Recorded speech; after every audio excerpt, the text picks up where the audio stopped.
요양TV 구독자 여러분 반갑습니다. 속성반 5일째예요. 열심히 공부하고 계시죠? 오늘까지 공부하시면 이론과 필기 또 문제까지 다 풀어보시게 되는데 열심히 공부하신 만큼 좋은 성적으로 합격하시기 바랍니다. 지금부터 보겠습니다.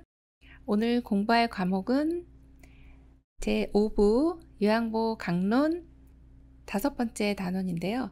치매, 임종, 응급 세 단원 한꺼번에 쭉 연결해서 공부해 보도록 하겠습니다. 시험에 많이 나오는 부분은 별표를 체크해 드릴 거고요. 또 밑줄도 그어 드릴 거니까 그런 부분은 주의해서 보시면 되겠습니다. 치매 요양보 대상자의 일상생활 지원 이 파트는 상당히 출제 빈도가 높습니다. 9문제에서 10문제 출제됩니다. 열심히 공부하셔야 되겠네요. 네, 자세히 한번 살펴보겠습니다. 약물 복용의 중요성이라는 내용입니다. 약물을 복용하게 되면 증상이 늦춰지고 치매 증상으로 고생하는 기간이 줄어들기 때문에 결국에는 가족들에게도 수발 부담이 훨씬 줄어들게 됩니다. 또 약물 복용 효과를 잘 설명하여 규칙적으로 복용하도록 해주시면 됩니다. 투여 약물의 종류는 가장 대표적으로 인지기능 개선제라고 있습니다. 이런 약물들을 드시면 기억력이라든지 집중력이 높아지기 때문에 어르신들이 흐릿해지는 이런 기억들을 조금 더 선명하게 해준다라고 생각하시면 됩니다. 아리셉트, 엑셀론, 레미닐, 에빅사 이 이름을 다 외워야 될까요? 그거보다는 더 중요한 건 이 약물이 인지기능 개선제라는 것입니다 라고 하는 게 훨씬 더 중요합니다. 두 번째는 정신행동 증상 개선제인데요. 정신행동 증상이 있다면 그것에 해당하는 약물을 복용하시면 됩니다. 항정신병 약물, 우울하면 항우울제, 경련이 있다면 항경련제 등을 드시면 되고요. 망상이나 환각, 우울, 공격성 등이 있는 경우는 이런 것들 개선하기 위해서 약물을 드시죠. 이때 약물을 혹은 약물 복용하다가 인지가 변화가 있어요. 그러면 약물을 용량을 늘리기도 하거든요. 그래서 바꾸거나 늘렸을 때 그 전에 없던 부작용이 나타나는지 면밀히 관찰하고 메모를 해서 병원에 갈 때 가져가야 합니다. 막 약을 드시고 몽롱한 상태라든지 잠을 너무 많이 주무신다든지 구토를 한다든지 이런 증상들이 아주 흔하게 나타나기 때문에 그런 것들은 주의 깊게 관찰해 주시면 되겠습니다. 세 번째, 일상생활 돕기의 기본 원칙을 보시면 치매 있다 해서 어르신 아무것도 모르지라고 생각하시면 안 되세요. 많은 부분을 느끼시고 또 본인이 치매라는 걸 아시는 경우도 많거든요. 이럴 때는 따뜻하게 대해 주시고 존중해 주셔야 합니다. 또 규칙적인 생활을 하게 하고 환경을 바꾸시면 안 되겠죠. 또 세 번째 내용은 많이 나오는 내용인데요. 대상자에게 남아있는 기능은 최대한 살려줍니다. 이때 할 수 있는 일은 스스로 하도록 해주시면 되겠고요. 상황에 맞는 요양보호를 합니다. 항상 안전에 주의합니다. 치매 대상자가 일상생활에 사고가 많이 발생하는데 그 이유가 어디에 있을까요? 라고 보면 상황을 잘 분석하지 못하고 또 평가하지 못하기 때문에 그렇다고 보시면 되겠고요. 또 금방 잊어버리시고 치매가 진행된 후에도 예전 방식대로 하려고 하는 그런 성향이 있으세요. 또 새로운 일을 배우는 능력에 문제가 있어서 변화에 대처하지 못하시기 때문에 사고가 많이 발생한다고 볼 수 있습니다. 치매 대상자 일상생활 지원의 식사덮개의 기본 원칙 살펴보시면 의치가 느슨하면 끼우지 않습니다. 그릇은 접시보다는 사발을, 또 색깔 있는 플라스틱 제품을 사용합니다. 여기는 시험에 많이 나오는 내용이 사발을 사용해야 돼요. 맞고요. 사발은 이렇게 오목한 그릇이다 라고 보시면 되겠어요. 이렇게. 그리고 색깔 있는 플라스틱 그릇을 사용합니다. 왜 플라스틱 제품을 사용할까요? 깨지면 유리 같은 경우 위험하기 때문에 그렇습니다. 또 소금이나 간장 같은 양념은 식탁에 두시면 마구마구 드시기 때문에 안 되시겠죠. 소금이나 간장 같은 양념은 식탁에 두지 않습니다. 또 씹는 행위를 잊어버린 대상자는 안 씹으시고 그냥 꿀떡 넘기시면 어떻게 돼요? 소화가 잘 안 되겠죠. 그래서 이럴 때는 고기를 저며주시고 계란도 반숙을 해주시고 과일 통조림도 갈아주시면 됩니다. 또 묽은 음식에 사례가 자주 걸리는 경우가 있습니다. 이때는 조금 더 걸쭉한 음식을 드리면 사례가 훨씬 덜 걸리게 되죠. 또 졸려하거나 초조해하는 경우는 식사를 제공하지 않습니다. 기억해 주시고요. 치매 대상자가 식사를 하려고 하지 않는 경우, 이런 경우는 대상자가 나는 입안에 상처가 있어서 아니면 소화가 안 돼서 못 먹겠네 라는 말씀을 하시는 것이 아니라 그냥 안 먹어 이렇게 말씀하십니다. 그래서 이때는 우리가 살펴봐 주셔야 되는 거죠. 상처가 있나? 틀니로 인해서 혹시 입안에 압력이 가해져서 불편하신가? 약의 부작용이 있나? 수저 사용법을 잊으셨나? 이런 것들 여러 가지를 살펴봐 주시는 겁니다. 식사 돕는 방법 구체적으로 보겠습니다. 식사 전에 음식의 온도를 요양보호사님께서 확인을 해주셔야지. 우리 어르신 한번 뜨거운지 드셔보세요. 그러면 드셔보시다가 이미 이제 다 데이실 수가 있기 때문에. 그래서 요양보호사님이 확인하는 내용 꼭 기억해 주시고요. 자주 출제되죠. 또 많이 흘리실 수가 있어요. 그때는 비닐로 된 식탁볼을 사용해 주시고 턱받이보다는 더 많이 가릴 수 있는 앞치마를 사용해 주시면 되겠습니다.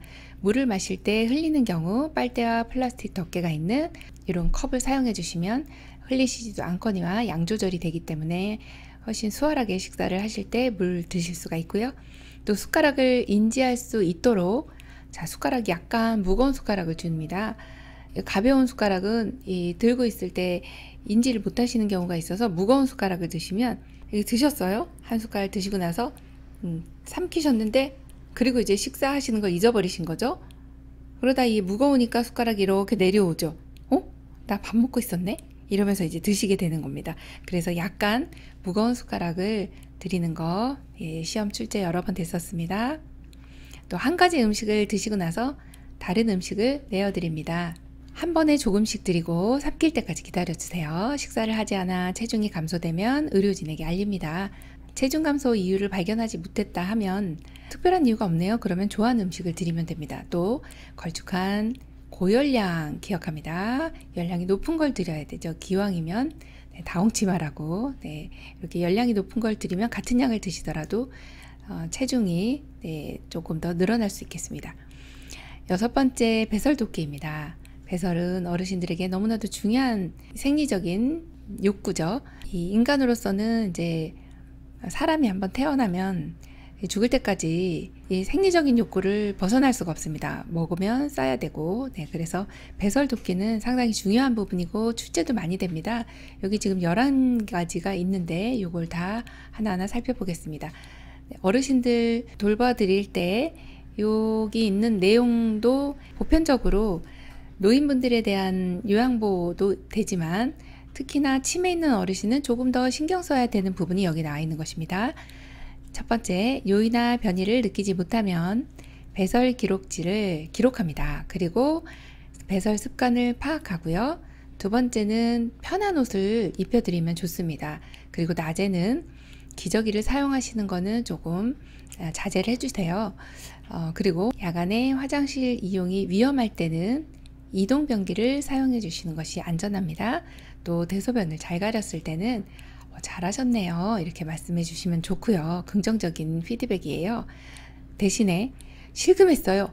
아유 오늘 또 실금하셨네 이렇게 하시는 것보다는 어르신 괜찮습니다 이렇게 이야기해 주시는 게 훨씬 어르신들의 자아 존중감을 향상시킬 수가 있습니다. 그렇다고 이 실수했는데 아이고 잘하셨어요 이러시면 안 되겠죠. 또 5번째, 식사 전 외출 전에 화장실 이용을 유도합니다. 가시는데 이제 외출하시는 거예요. 병원 가시는데 어르신 화장실 다녀오시겠어요? 아니 안 가고 싶은데. 아니 어르신 꼭 다녀오셔야 돼요. 이렇게 하지 않는다는 것이죠. 또 6번째는 적당한 식사량, 수분 섭취량을 유지합니다. 그리고 배뇨곤란이 있는 경우에 야간에 수분 섭취를 제한해 주셔야 되겠습니다. 또 7번째는 손동작으로 뒤처리 방법을 설명하고 스스로 할 수 있도록 해주시면 너무 좋죠. 8번째, 실금 시 비난하거나 화내지 않습니다. 이때는 어르신 옷을 빨리 갈아입혀 주셔야 이 젖은 부위가 차가울 수도 있고 수치심을 유발하기 때문에 빨리 신속하게 씻어주시고 말려주셔야 되겠죠. 또 9번째는 배뇨 후에 몸을 구부리거나 치골 상부를 눌러줘서 방광을 확실히 비우도록 합니다. 잔뇨량이 늘어나기 때문에 이런 방법을 써서 잔뇨량을 줄여주시면 남아있는 소변량을 다 이렇게 밖으로 배출하게 된다면 실수가 적어지시기 때문에 이 방법을 쓰는 것이 좋습니다. 그리고 10번째는 요실금이 있는 경우 배뇨 훈련을 합니다. 시간이 시험에 종종 출제가 됩니다. 낮에는 2시간마다, 밤에는 4시간 간격으로 배뇨 훈련을 하게 됩니다. 또 변비가 있는 경우 섬유질이 많은 음식을 드시는 것이 좋은데요. 하루에 1500에서 2000cc의 수분 섭취를 해주시는 것은 장 건강에 굉장히 도움이 많이 되고요. 또 배변을 유도하거나 배를 가볍게 마사지 해주시는 것 굉장히 좋습니다. 화장실 가고 싶다라고 했을 때 비언어적인 신호가 있는데, 언어적인 신호는 말로써 표현하는 것이지만 치매가 있는 경우는 내가 화장실 가고 싶어 라고 말씀하시는 경우가 거의 없다는 것입니다. 그래서 우리는 비언어적인 신호를 알고 이것을 캐치를 해서 바지 뒷부분을 막 움켜잡고 있다든지, 구석진 곳을 찾는다든지, 막 옷을 벗으려 한다든지 안절부절 못하세요. 그러면 혹시 화장실 가고 싶으실 수도 있다라고 하는 비언어적인 신호라는 걸 캐치해 주셔서 화장실로 이렇게 배뇨, 배변을 유도해 주시면 되겠고요. 배설 돕기를 해주시면 되겠습니다. 7번째는 목욕 돕기입니다. 어르신 목욕하시는 거 상당히 좋아하시는데 간혹 가다가 이 목욕을 그리 원하시지 않는 경우가 있거든요. 그렇다고 해서 강요하시면 안 됩니다. 그리고 목욕 과정은 단순합니다. 한 가지씩 제시를 해주셔야 하고요. 요양보호사님께서 미리 물의 온도를 확인합니다. 또 들어갔을 때 다치지 않도록 욕조에 물을 발목 높이 정도에 받아두시고 들어가시게 합니다. 욕실에는 반드시 미끄럼 방지 매트를 깔아주셔야 하고요. 또 욕실에 혼자 머무르게 해서는 안 되세요. 위험합니다. 물에 거부 반응이 있는 경우는 작은 그릇에 물을 떠서 장난을 하게 합니다. 요양보호사 과정 전 과정에 우리 어르신 이렇게 장난치게 하는 경우는 요거 한 번 나옵니다. 그래서 물에 대해 거부 반응이 있을 때 물장난을 치게 할 수 있습니다. 운동 실조증이 있는 경우는 이 손에 손상이 있을 때 대상자가 비틀거리면서 균형을 못 잡는 것을 운동 실조증이라고 하거든요. 샤워보다는 욕조에서 목욕을 시키는 것이 훨씬 더 안전하겠죠. 또 목욕을 거부하는 경우 안전을 위해 혼자서 목욕을 시키지 않습니다. 8번째 구강위생입니다. 구강위생은 첫 번째 부드러운 칫솔을 사용합니다. 또 어린이용 치약을 사용합니다. 왜요? 맛있어서요? 아니요, 불소가 없어서 그렇습니다. 불소는 중금속이기 때문에 혹시나 드실 경우에 중금속 중독이 올 수 있겠죠. 몸에 쌓이기 때문에요. 또 의치는 하루에 6시간에서 7시간 정도 제거합니다. 출제 많이 되니까 이 내용 기억하겠습니다. 별표 하나예요. 또 양치한물을 뱉지 않는 경우에는 입안에 칫솔이나 숟가락을 넣고 이렇게 말을 건네주시면 어르신 하면 왜 하면서 다 물이 줄줄줄 흘러나오게 되죠. 또 양치질을 거부하는 경우가 있을 때는요, 물치약이나 혹은 2% 생리식염수에 적신 거즈를 감은 서랍자로 입안을 닦아주시면 되겠어요. 일회용 스펀지 블러쉬를 사용하셔도 좋습니다. 치아가 없는 대상자, 이분은 관리를 안 해도 될까요? 아니요, 그렇지 않습니다. 식후에 물이나 차로 입안을 깨끗이 해주시면 되겠습니다. 9번째 옷 입기입니다. 어르신들 진압력이 많이 상실되시기 때문에 계절을 잘 모르세요. 그래서 첫 번째 나와 있는 것이 이제 계절에 맞는 옷입니다. 또 편한 옷, 빨래하기 쉬운 옷, 색이 너무 요란하지 않은 옷, 이런 것 입혀주시면 되고요. 단추보다는 접착천으로 여미 있는 옷을 해주시면 되겠습니다. 또 혼자 입도록 격려해 주시는 내용도 좋은 내용이고요. 옆에서 지켜보되 앉아서 입게 한다가 상당히 중요한 내용입니다. 낙상이 일어날 수 있기 때문에 그렇고요. 또 순서는 속옷부터 놔주시면 되겠어요. 속옷부터 놓아주시면 위에서 이제 속옷을 입고 그 다음에 겉옷을 입어주셔야 되는데, 반대로 되면은 이제 슈퍼맨처럼 바깥에 팬티를 입게 됩니다. 그렇게 되면 거꾸로 입으시는 걸 안 되세요. 10번째는 운동 돕기입니다. 어르신 치매 있으신데 무슨 운동인가요? 이렇게 생각할 수가 있습니다. 하지만 이 운동을 하시면 좋은 점이 많은데 그 중에 하나가 신경보호 단백질이라고 하는 BDNF 이런 성분들이 나와서 뇌에 영향을 주게 됩니다. 그래서 신경보호 단백질이 있어서 이것을 뇌에 영향을 주게 되는데 나이가 들수록 감소한다는 것입니다. 뇌 영양제를 우리가 먹기도 하는데 요 운동을 하면은 뇌 영양제가 몸에서 만들어지는 것입니다. 그래서 운동 돕기를 적극적으로 해주셔야 하는데, 대신에 지금처럼 혈압이 높거나 심장병이 있는 경우 좀 주의해 주셔야 됩니다. 이때는 의사에게 사전 검진을 해 주셔야 되고요. 운동은 심장에서 멀고 큰 근육인 팔다리에서 시작합니다. 또 산책이 가장 간편하고 효과적인 운동이라고 되어 있습니다. 네, 적극적으로 어르신 산책을 권유해 주시고, 또 같은 시간 같은 장소에, 그러니까 같은 시간 같은 길을 일정한 순서대로 가주시면 어르신이 굉장히 안정감을 느끼세요. 또 운동량은 점차 늘려주셔야 됩니다. 갑자기 늘려주시면, 강도가 센 이런 운동을 갑자기 해주시면 무리가 갈 수 있습니다. 또 운동은 선 자세에서 하는 것이 효과적이시겠죠. 또 스스로 하도록 유도하는 것이 중요하겠습니다. 안전과 사고 예방 보겠습니다. 안전은 대상자에게 너무 중요한 내용인데요. 안내를 위해 단순한 단서를 이용하는 것은 좋습니다. 시계라든지 달력, 신문 이런 것들 이용해 주시고, 또 언어의 이해가 떨어지는 경우는 그림으로 사용을 해주시면 훨씬 더 이해를 잘 하세요. 또 환경은 단순화해 주셔야 되고, 어두워지기 전에 불을 켭니다. 난간, 출입구, 난로 주변에는 야광 테이프를 붙여주시면 되겠고요. 위험한 물건은 대상자가 발견할 수 없는 곳에 보관합니다. 또 네 번째 내용은 중요한 내용이네요. 대상자가 방 안에서 문을 잠그지 못하도록 합니다. 어떻게 만졌는데 문이 잠겨버렸어요. 그럼 나오는 방법을 모르시기 때문에, 그래서 이렇게 방 안에서 잠그지 못하는 문으로 해주시면 어르신 안전에 훨씬 더 도움이 됩니다. 또 다섯 번째는 유리창이나 유리문은 눈높이에 맞춰서 그림을 붙입니다. 방은 화장실 가까운 곳으로 배정을 해주시는 것이 좋겠고요. 또 화장실 전등은 밤에도 켜둡니다. 이 내용이 자주 출제되는데, 화장실은 밤에 넘어지고 다치고 하면 위험할 수 있기 때문에 밤에도 불을 켜두는 곳은 화장실입니다. 또 욕실 문턱은 없앤다, 이 내용이 참 중요한 내용입니다. 이거 많이 나오는데요. 없앤다 라고 하는 거지, 낮춘다 라고 하면 땡 해주셔야 됩니다. 난간이나 손잡이를 설치해 주시고, 미끄럼 방지 매트를 설치합니다. 온수기 온도는 낮춰주세요. 온수 수도꼭지는 빨간색으로 해주시고, 세제는 눈에 띄지 않는 곳에 보관합니다. 또 하나가 있는데, 이식증 때문에 음식물도 아닌데 드시는 경우 있어요. 그래서 음식물 쓰레기는 부엌 안에 두지 않습니다. 가스선은 밖에서 잠가 두시고요. 과일 모양의 자석, 야채 모양도 역시 냉장고에 부착하지 않습니다. 또 달리는 차 안에서 문을 열지 못하도록 잠금 장치를 해주셔야 하고, 반드시 안전띠를 착용합니다. 치매 대상자의 문제 행동 대처 보겠습니다. 여기가 사실은 문제 출제 빈도가 가장 높은 곳 중에 하나입니다. 네, 별표 3개 하겠습니다.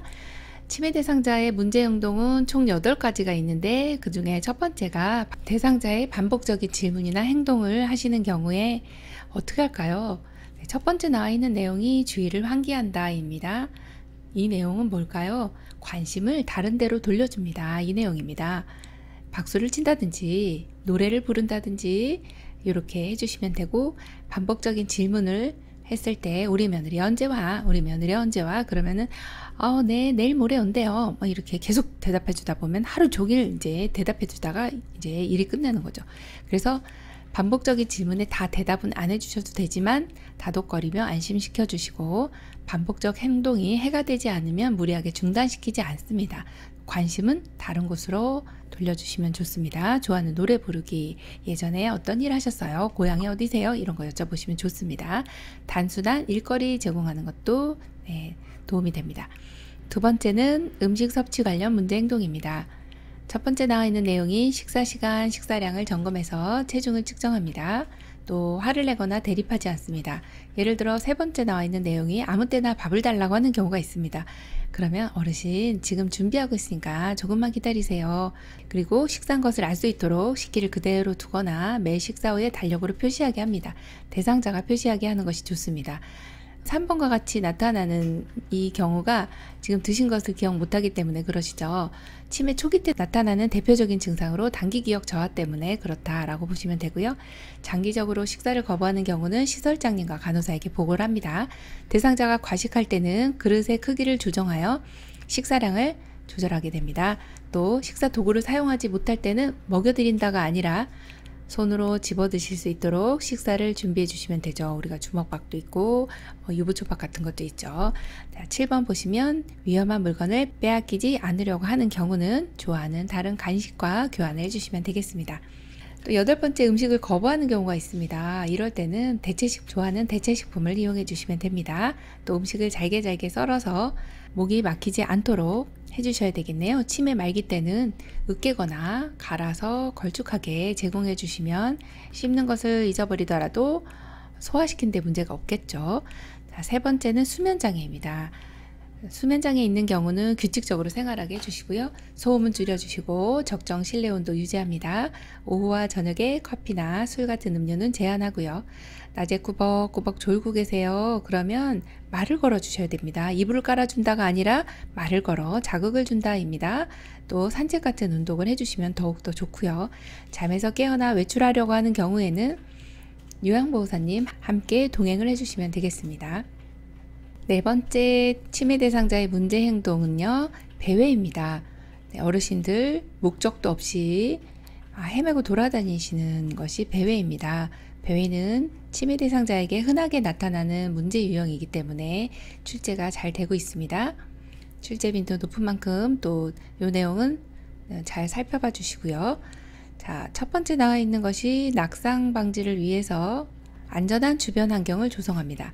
집안에서 배회하는 경우는 배회 코스를 만들어 주시고요. 신체적 욕구를 우선적으로 해결을 해줍니다. 배고프다든지 대소변이 묻은 침구, 춥거나 더운 방, 또는 위통이나 요통, 이제 배가 아픈 경우, 또 허리가 아픈 경우, 그래서 어떤 이제 신체적인 욕구가 있다면 우선적으로 해결해 줍니다. 배회 가능성이 있는 대상자는 신분증을 소지하도록 해주시고, 신분증 소지에도 분실할 우려가 많거든요. 그래서 관련 기관에 미리 협조를 구해 두시는 게 좋겠습니다. 낮 시간에 단순한 일거리를 주어서 야간 배회 증상을 줄입니다. 항상 어르신들의 일거리는요, 복잡한이 나오면 땡 해주셔야 되고요. 단순한 일거리 골라주십니다. 또 5번째는 현관이나 출입문에 벨을 달아줍니다. 그래서 어르신이 나갈 수 있는 상황에 지금 이런 상황이거든요. 현관에서 왔다 갔다 하시는 경우 우리가 알아채야 되죠. 또 집안은 어둡지 않게 합니다. 왜냐? 어두우면 배회하시다가 넘어지시면 낙상이 일어나기 때문에 그렇습니다. 텔레비전이나 라디오는 크게 틀지 않습니다. 포위됐다라고 생각하시기 때문에 굉장히 공포감을 느낄 수가 있습니다. 또 고양이나 가족에 대한 대화를 나누어서 관심을 다른 곳으로 돌려주시면 좋습니다. 이러한 대화 내용은 상당히 어르신들에게 긍정적인 내용이기 때문에 이 내용은 긍정적인 내용으로 기억을 해주시면 되겠습니다. 5번째는 의심망상 환각인데요. 이것도 치매 어르신들에게 많이 나타나죠. 의심망상, 도둑망상, 또 선망이라고 하는 환각작용들이 있습니다. 대상자의 감정을 이해하고 수용을 해주셔야 되겠습니다. 대상자 앞에서 조롱하는 말투나 귓속말은 하지 않습니다. 아주 지켜주셔야 될 것 중에 이렇게 귓속말을 해주시면 어르신이 내 욕을 하나라고 이렇게 피해망상 같은 게 있으시기 때문에 이렇게 하시면 안 되시고요. 대상자가 보고 들은 것에 대해서 우리가 부정하거나 다투시면 어르신은 실제로 이걸 경험하는 거기 때문에 이런 환각 증상 같은 경우는 우리 어르신 뭐가 보인다고 그러세요? 이렇게 하시면 안 된다는 거죠. 또 물건을 잃어버렸다고 주장하시는 경우 이것도 역시 부정하거나 설득하지 않고 함께 찾아봅니다. 동일한 물건 자주 잃어버렸다고 하는 경우에 같은 물건을 준비해 두었다가 대상자가 찾도록 해주시는 거 너무 중요하죠. 또 5번째, 잃어버린 물건을 찾았습니다. 그럴 때 어르신 그거 보세요. 내가 가져갈 사람은 아니죠. 라고 하는 것이 아니라 아무 일도 아닌 것처럼 행동을 해주셔야 되겠습니다. 또 도둑망상으로 방에만 있기를 고집하는 경우 있습니다. 이때 위험하지 않으면 그렇게 계시도록 하면 됩니다. 규칙적으로 시간과 장소를 알려주는 것이죠. 이거는 진압력을 계속 유지하기 위함입니다. 또 좋아하는 노래를 함께 부르거나 좋아하는 음악을 틀어주시는 것도 도움이 되겠습니다. 크게는 틀어주시면 안 되겠죠? 6번째, 치매 대상자의 문제 행동, 파괴적인 행동입니다. 파괴적인 행동은 다행히도 자주 일어나진 않습니다. 오래 지속되지도 않고 초기 분노로 시작돼서 이 에너지가 소모되면 행동이 멈춰지게 됩니다. 질병 초기에 나타나서 수개월 내에 사라진다라고 보시면 되겠습니다. 이때는 한 번에 한 가지씩 제시를 해주시면 되고요. 단순한 말로 설명을 합니다. 이해하지 못한 말은 같은 말로 반복을 해주시면 되겠습니다. 이상행동에 대해서 질문하거나 상기시키면 안 됩니다. 어르신이 막 이렇게 막 흥분하셨다가 막 파괴적인 행동이 나타났다가 이제 에너지가 소모되면 금방 이렇게 얌전해지세요. 그런데 저희는 궁금한 거죠. 어르신 아까 왜 그러셨어요? 이렇게 하는데 또 이렇게 다시 막 이제 분노하실 수가 있습니다. 그래서 우리는 궁금하지만 여쭤보시면 안 됩니다. 참여적인 활동은 중지를 해주시고 다른 자극을 주지 않는 것이 중요합니다. 불필요한 신체적 구속은 피해 주셔야 되겠죠. 이 내용은 시험에 많이 나옵니다. 어르신 신체적인 구속은 꼭 필요한 경우에만 합니다.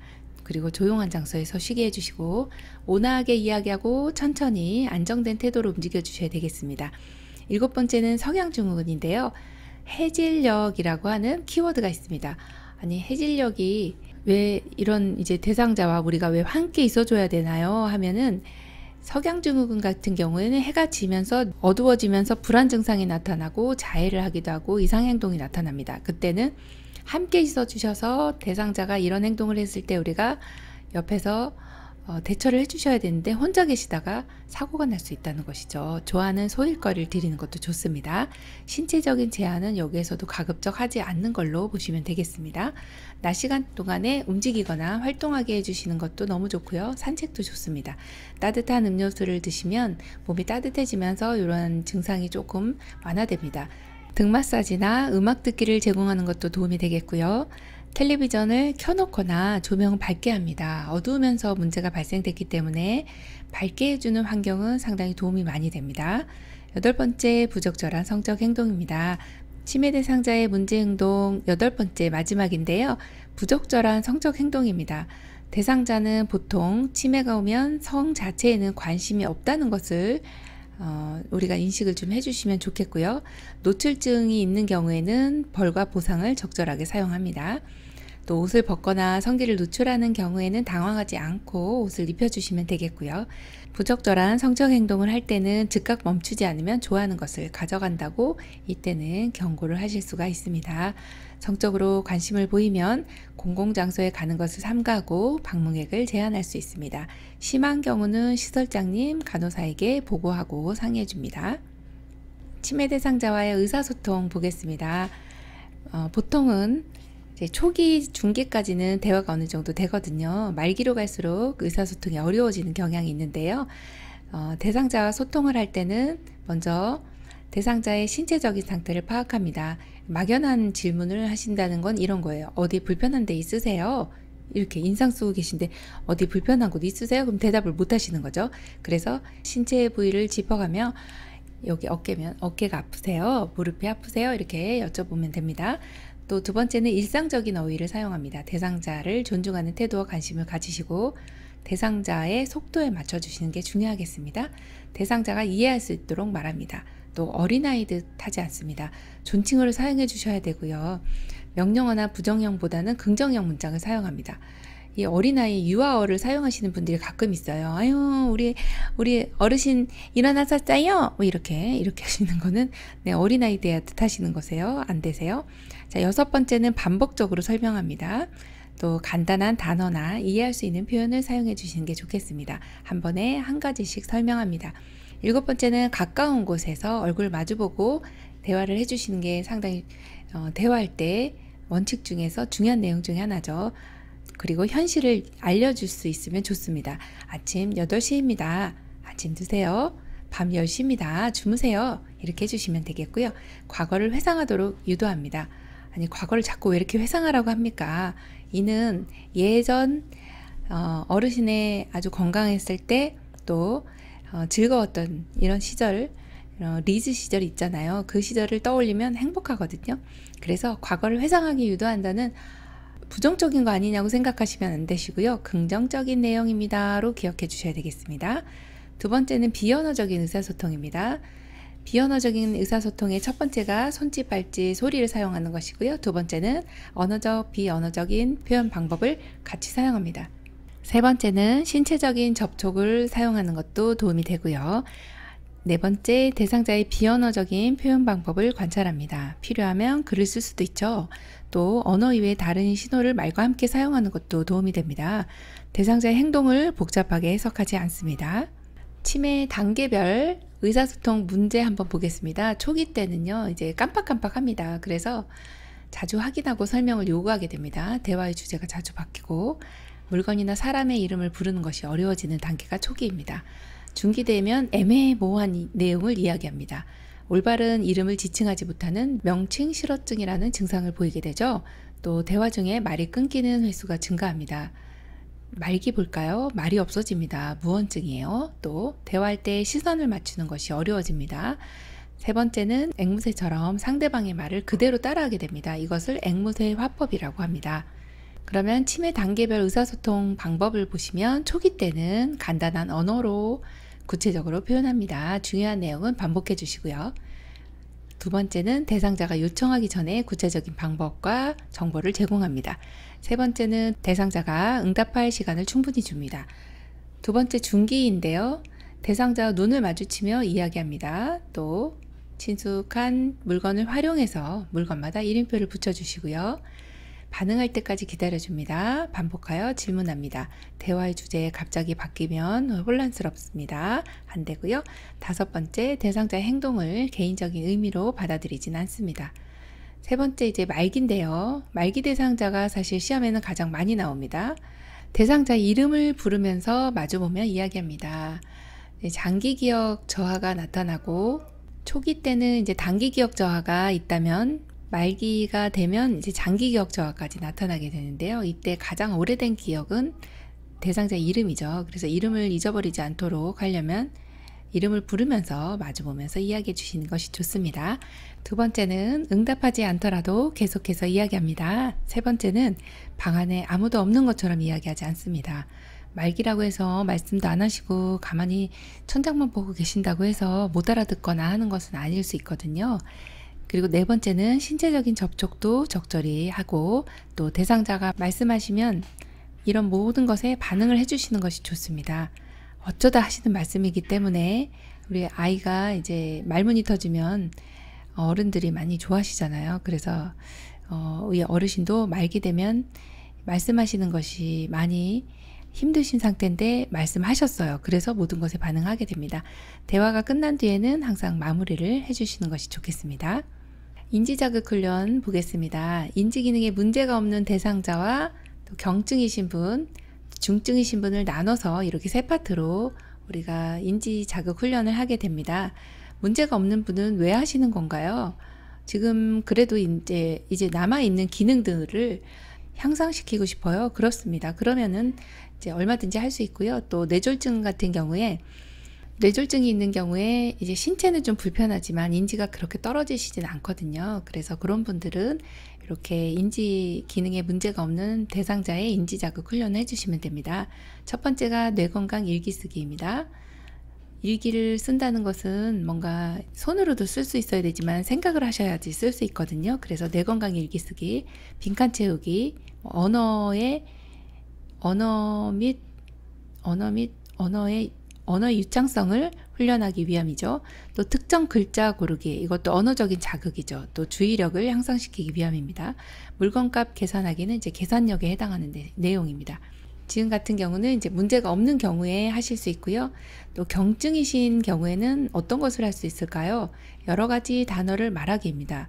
이 내용은 이제 언어의 유창성뿐만 아니라 하나가 더 있습니다. 자발성. 왜냐? 스스로 말씀하시는 내용이기 때문에 언어 유창성과 자발성을 높이기 위한 것이 바로 여러 가지 단어 말하기입니다. 경증이신 경우에 이 내용에 해당이 되세요. 그래서 별표 안 하겠습니다. 그림과 숫자 짝지어 기억하기는 기억력 향상 훈련 프로그램이고요. 손 모양 똑같이 만들기는 손동작 훈련입니다. 물건 보며 과거 회상하기, 똑같이 그리기, 점선으로 옮겨 그리기, 선 따라 그리기, 이런 것들을 경증, 인지기능 장애 대상자에게 할 수 있습니다. 손을 많이 움직이시면 뇌로 가는 혈류량이 급속도로 증가합니다. 그래서 손을 많이 써주시면 좋고요. 중증이신 분은 어떻게 하면 될까요? 시험에는 첫 번째 나온 내용이 가장 많이 나왔습니다. 악기 연주하기입니다. 주의력, 소근육 기능, 표현력, 기억력 향상 프로그램에다가 또 스트레스를 줄여주게 됩니다. 흩어진 낱글자로 단어 만들기, 똑같이 그리기. 이 내용은 주의력 향상 프로그램이죠. 인사말 연결하기, 언어적인 자극입니다. 또 선 따라 그리고 찢기, 따라 그리기, 이름 맞히기 이런 것들을 중증 인지 기능 장애 대상자에게 할 수 있는 인지 자극 훈련이라고 보시면 되겠습니다. 임종 요양보호 살펴보겠습니다. 임종이라고 하는 내용은요, 이제 돌아가시는 과정이라고 보시면 돼요. 그래서 임종은 우리가 흔하게 접할 수 있는 상황은 아니고 아직까지도 임종을 한 번도 경험해 보시지 않은 분들이 있습니다. 예, 그런데 여기 첫 번째 나와 있는 내용은 사전연명 의료 의향서라고 하는 내용이고요. 출제 빈도가 상당히 높습니다. 오늘은 이 내용은 별 3개를 해보도록 하겠습니다. 임종은 2문제에서 3문제 정도까지 출제가 될 수가 있는 내용인데 그 중에 출제 빈도가 높은 내용이라고 하면 이 내용입니다. 사전연명 의료 의향서는 사전에 내가 이 임종을 어떻게 맞이하겠다라고 하는 연명 의료에 대한 의향을 미리 작성해 놓는 것입니다. 어떤 사람이 이것을 사전연명 의료 의향서를 작성합니까 하면 말기 환자도 되지만 19세 이상의 성인이면 누구나 가능합니다. 그리고 연명치료라고 하는 것은 나는 치료 효과 없이 그냥 무의미하게 임종 과정만을 연장한다. 그냥 생명만 부지하고 있네요. 이런 치료는 안 할 거예요. 라고 하는 것입니다. 그래서 이러한 의학적인 시술의 예로는 심폐소생술, 혈액투석, 항암제, 인공호흡기 이런 것입니다. 자, 이러한 것을 나는 못하게 된다고요? 네, 언제요? 임종 과정에 있을 경우에 그렇다는 것입니다. 지금 임종 과정이 아니고 지금 나는 정상적으로 살고 있는데 갑자기 심정지가 왔어요. 그럼 심폐소생술 해야 됩니다. 단지 이제 거의 임종이 임박해 있고 얼마 남지 않은 생이라고 이 담당 의사와 전문 의료인 1인이 이분은 임종 과정이 있다라고 인정하는 경우에만 이런 연명의료 의향서가 효력을 발생하거든요. 그래서 3번째 보시면 연명의료를 중단한다 라는 의향을 명시하더라도 이분에게는 통증 완화 또 기본적인 영양 공급, 물 공급, 산소 이런 공급, 단순 공급은 보류하거나 중단하지 않습니다. 살 수는 있게 해주는 거죠. 기본권이라고 하는 것이 있어서 요거는 해줍니다 라고 하는 것입니다. 굶어 죽진 않는다 그렇게 생각하시면 됩니다. 또 사전연명 의료 의향서 중에 많이 나오는 내용이 이거 등록기간에 등록을 안 했는데 이것이 이제 효력이 있나요? 아닙니다. 그냥 작성해가지고 본인이 가지고 있으면 효력이 없어요. 등록기간에 등록해야만 효력을 발생하고요. 언제든지 변경하거나 철회할 수도 있습니다. 난 더 살고 싶어요. 그러면은 철회하세요. 그냥 저 없었던 일을 하고 싶어요. 그러면 그렇게 해줍니다. 또 5번째, 등록기간에 등록했다 해도 의료기관에 연동되는 것은 아닙니다. 가족들에게 미리 의향을 전달해 주셔야 되겠습니다. 자, 임종기 단계로 한번 살펴보겠습니다. 임종 징후는요, 임종이 임박했을 때 나타나는 증상이라고 보시면 됩니다. 대부분 누워있게 되고 음식 섭취에 무관심해져요. 곡기를 끊는다고 말씀들 하시잖아요. 또 의식은 점차 흐려집니다. 의식이 명료해져요. 그럼 깨어나시는 겁니다. 혼수 상태에 빠지시는 거고요. 맥박은 약해지고 혈압은 떨어집니다. 숨은 가쁘고 깊게 몰아쉬게 되죠. 가래가 끓다가 점차 숨을 깊게 또 천천히 쉬게 됩니다. 이런 것이 반복이 됩니다. 식은땀을 흘리고 손발은 차가워집니다. 만약에 손발이 따뜻해져요. 그러면 이제 깨어나시는 겁니다. 피부색은 점차 파랗게 변합니다. 붉게 변하면 이건 임종의 징후라고 볼 수가 없겠죠. 대소변을 의식하지 못하고 실금하고 항문이 열리게 되는 상태입니다. 자, 2번째 임종 적응 단계인데요. 이것도 시험에 많이 출제가 되죠. 임종 적응 단계는 방금 전에 보셨던 사전연명 의료 의향서만큼 중요한 내용입니다. 이것도 역시 파란색이지만 별표 3개 합니다. 부정, 분노, 타협, 우울, 수용 이렇게 단계별로 가겠습니다. 자, 첫 번째 단계 부정입니다. 부정은 반드시 키워드가 있는데요. 아니야. 나는 믿을 수 없어. 믿지 않는 것이죠. 충격적으로 반응하면서 사실로 받아들여지지 않는 것이 바로 부정입니다. 분노는 아니야. 이것도 똑같아요. 네, 그래서 구별해 주십니다. 난 아니야, 여기 부정에서는 이 아니야가 나오면서 나는 믿을 수 없어 라고 하는 키워드가 나오지만 분노에서는 나는 아니야, 왜 하필이면 나야, 이게 나옵니다. 그래서 반드시 요거를 구별을 해 주셔야 됩니다. 시험에는 요 두 가지 구별하는 게 가장 힘든 내용으로, 헷갈리는 내용으로 나오게 되죠. 자신의 감정을 반항과 분노로 표출하고 목소리를 높여서 불평하고 그렇게 관심을 끌려고 하는 것이 이제 분노라고 보시면 되겠고요. 타협은 조금 수월합니다. 타협은 우리 아이가 시집갈 때까지만 살게 해주세요. 삶이 얼마라도 연장되기를 바라며 타협을 시도합니다. 쉽죠? 우울 단계는 말 그대로 우울한 것입니다. 근심과 슬픔을 이때는 말로 표현하지 않고 조용히 이렇게 울고 이러고 계세요. 그러면 옆에서 아유, 그냥 뭐 피상적인 이런 위로가 아니라 이제 표현할 수 있도록 해주셔야 되거든요. 슬프면 울 수 있게 옆에서 또 손도 잡아주시고 같이 있어주시는 게 도움이 됩니다. 마지막 5번째 단계는 수용입니다. 이때는 키워드가 나는 지쳤어 라는 키워드가 나옵니다. 반드시 기억해 주시고요. 지쳤어 그러면 우울로 가시면 안 됩니다. 수용입니다. 체념하고 받아들인다. 이 내용으로 가주시면 되겠습니다. 임종 대상자 지원 및 가족에 대한 요양보호까지 살펴보겠습니다. 내용이 상당히 많은데요. 한번 살펴볼게요. 첫 번째, 호흡은 불규칙하고 무호흡과 깊고 빠른 호흡이 교대로 나타납니다. 이때는 상체와 머리를 높여주시는 것이 대상자가 호흡하기에 편하겠습니다. 연하게 가습기를 틉니다. 두 번째는 손발부터 팔다리로 점차 싸늘해지고 피부 색깔도 하얗거나 파랗게 변하게 됩니다. 추워요. 그래서 담요 덮어드려야 됩니다. 전기기구는 사용하시면 안 되겠습니다. 세 번째, 잠자는 시간이 길어집니다. 그러다 보면 소통도 어려워지고 반응하지 않더라도 부드럽고 자연스럽게 이야기를 해주세요. 막 어르신 가시면 안 돼요 이러면서 막 손을 흔들거나 큰 소리로 말씀해 주시면 안 되세요. 또 네 번째는 시간, 장소, 사람에 대해 혼돈을 일으킵니다. 이때는 부드럽게 분명한 어조로 말씀해 주시면 됩니다. 어르신 저 누군지 알아보시겠어요? 이렇게 말씀하시면 안 되세요. 어르신 지금 거의 의식이 없으시고 어르신이 나도 누군지 모르시는 입장에서 이렇게 해주시면은 어르신이 대답도 못하시고 어렵습니다. 자, 5번째, 대소변을 조절하지 못하고 실금하게 됩니다.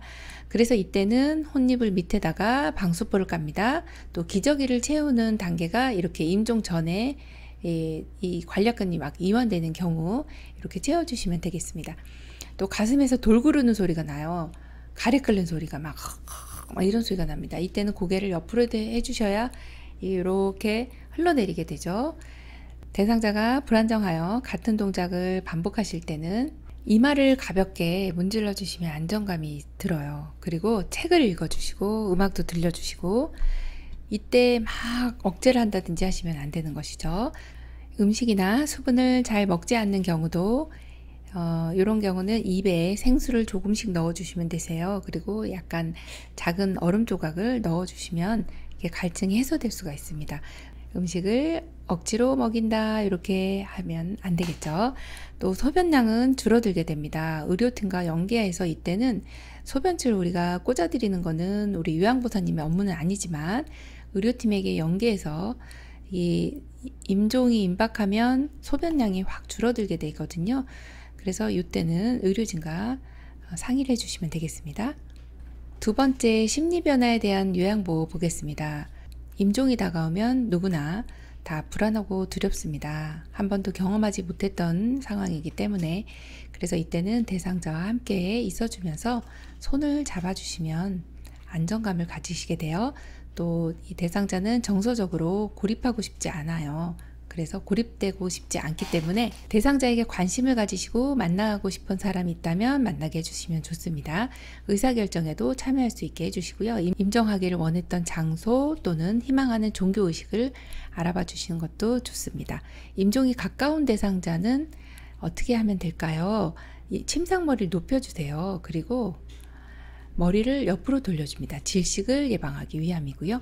용변을 보는 경우는 따뜻한 물로 닦아주고 기저귀를 채워줍니다. 혼수 상태에도 마지막까지 남아있는 감각기관은 무엇입니까? 하면은 청각입니다로 골라주셔야 되죠.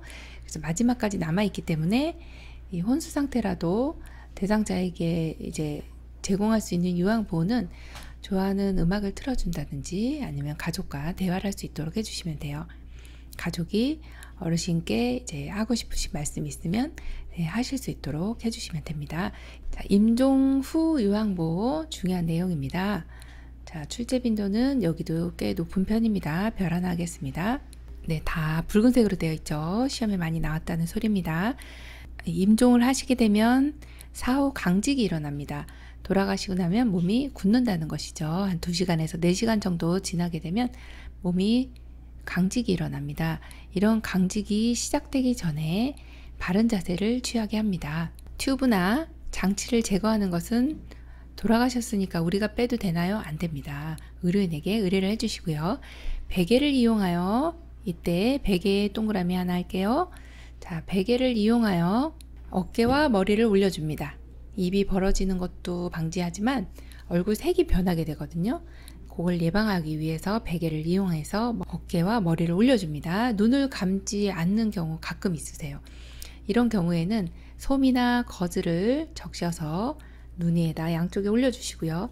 대상자의 의치는 가족과 상의합니다. 가족 동그라미, 가족 네모 박스 안에 넣었습니다. 대상자의 의치 제거 여부는 누가 상의할까요? 네, 가족과 상의해 주시면 됩니다. 5번째, 엉덩이 밑에는, 자, 아까 임종이 임박했을 때는 기저귀를 지금처럼 임종 후입니다. 그때는 패드를 대어줍니다. 네, 패드 기억해 주시고요. 또 깨끗한 시트로 어깨까지 덮습니다. 얼굴은 덮지 않습니다. 이렇게 보시면 되고요. 6번째는 방을 정리하고 조명은 차분하게 합니다. 너무 밝지 않도록 해요.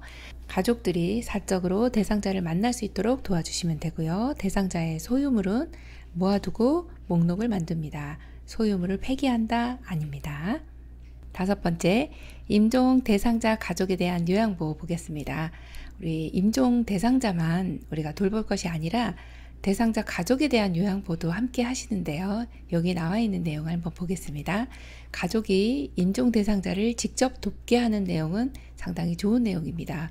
어르신 보호자분이 도우시려고 하는데 아우 뭐 이런 걸 직접 하려고 하세요. 우리가 다 해드릴게요. 이렇게 하면 안 된다는 겁니다. 또 가족들과 관계를 형성하면서 함께 있어줍니다. 대신에 장례식장은 안 가셔도 됩니다. 장지도 마찬가지예요. 또 안아주거나 손을 잡는 이러한 적절한 신체 접촉은 참으로 도움이 됩니다. 참 잘하셨네요. 좋습니다. 이렇게 지지해 주시고 힘드시죠? 수고 많이 하셨어요. 이렇게 공감하시고 위로해 줍니다. 대신에 이건 안 됩니다.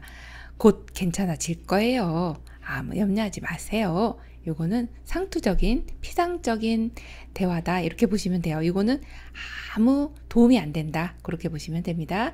위에 있는 2가지 참 잘하셨습니다. 힘드시죠? 수고 많으셨어요. 이런 내용은 굉장히 긍정적인 내용입니다. 또 가족이 자신의 감정을 표현할 수 있도록 도와주시는 거 좋습니다. 또 가족의 태도와 행동은 판단하지 말고 중립적인 자세를 유지합니다. 마지막 단원입니다. 응급상황대처입니다. 응급처치에 대한 내용인데요. 응급처치란 무엇일까요? 기도를 확보하고 심장 박동을 회복하고 생명의 위험이나 증상의 악화를 방지하기 위함입니다. 그리고 응급처치의 목적은요. 인명구조, 고통 경감, 상처나 질병의 악화 방지, 심리적인 안정 도모까지가 응급처치의 목적이라고 보시면 되겠습니다. 응급한 상황에서 처해지는 처치라고 보시면 되죠.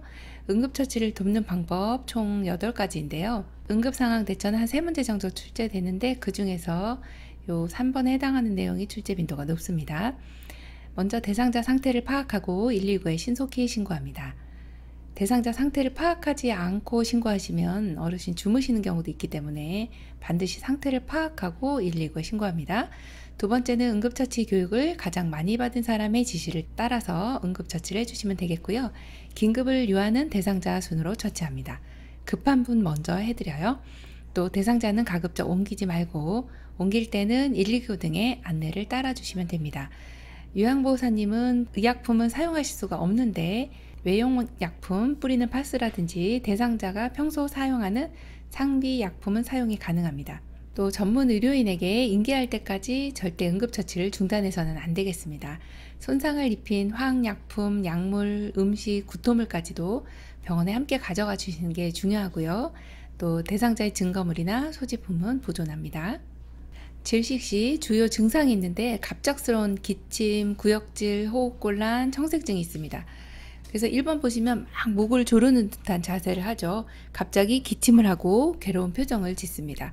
숨을 쉴 때 목에서 이상한 소리가 들립니다. 왜냐하면 질식했기 때문에 이런 소리가 나겠죠. 또 가슴 부위의 호흡 운동은 보이지만 공기의 흐름은 적거나 없을 수가 있습니다. 이런 경우가 이제 목에 뭔가가 걸렸습니다. 기도에 이물질이 걸렸어요. 그러면 숨은 쉬고 싶으니까 이렇게 가슴은 움직여요. 하지만 공기의 흐름이 적거나 없다는 것입니다. 이걸 이해해 주시면 되겠고요. 돕는 방법은 시험에 많이 출제가 됩니다. 이물질이 육안으로 보이면 이 내용이 이제 상당히 헷갈릴 수가 있는데요. 이물질이 육안으로 보이면 꺼내고 싶거든요. 근데 안으로 더 들어갈 수가 있습니다. 그래서 큰 기침을 해서 뱉어냅니다. 두 번째는 손가락을 넣어서 빼내려고 하지 않습니다. 또 구토를 유발시키려고 시도하지 않습니다. 의식이 있는 경우는 어떻게 할까요? 하임리히법을 씁니다. 너무 시험에 많이 나와서 이 내용은요, 별표 3개입니다. 하임리히법, 복부 밀어내기라고도 하는데, 이 하임리히법은 출제 빈도가 아주 높습니다. 질식하는 경우가 많죠. 대상자 뒤에서 배꼽과 명치 중간에 주먹을 쥔 손에 엄지 손가락이 배에 닿도록 합니다. 이렇게. 그리고 다른 한 손으로 주먹 쥔 손을 감쌉니다. 여기 오른쪽에 있는 그림을 확인하시면 되고요. 그리고 양손으로 복부의 윗부분을 후상방으로, 방향 기억해 주셔야죠. 후상방으로 힘차게 밀어 올립니다. 그러면 어떻게 될까요? 이거 툭 튀어나오죠. 네. 자, 의식이 없는 경우는 어떻게 할까요?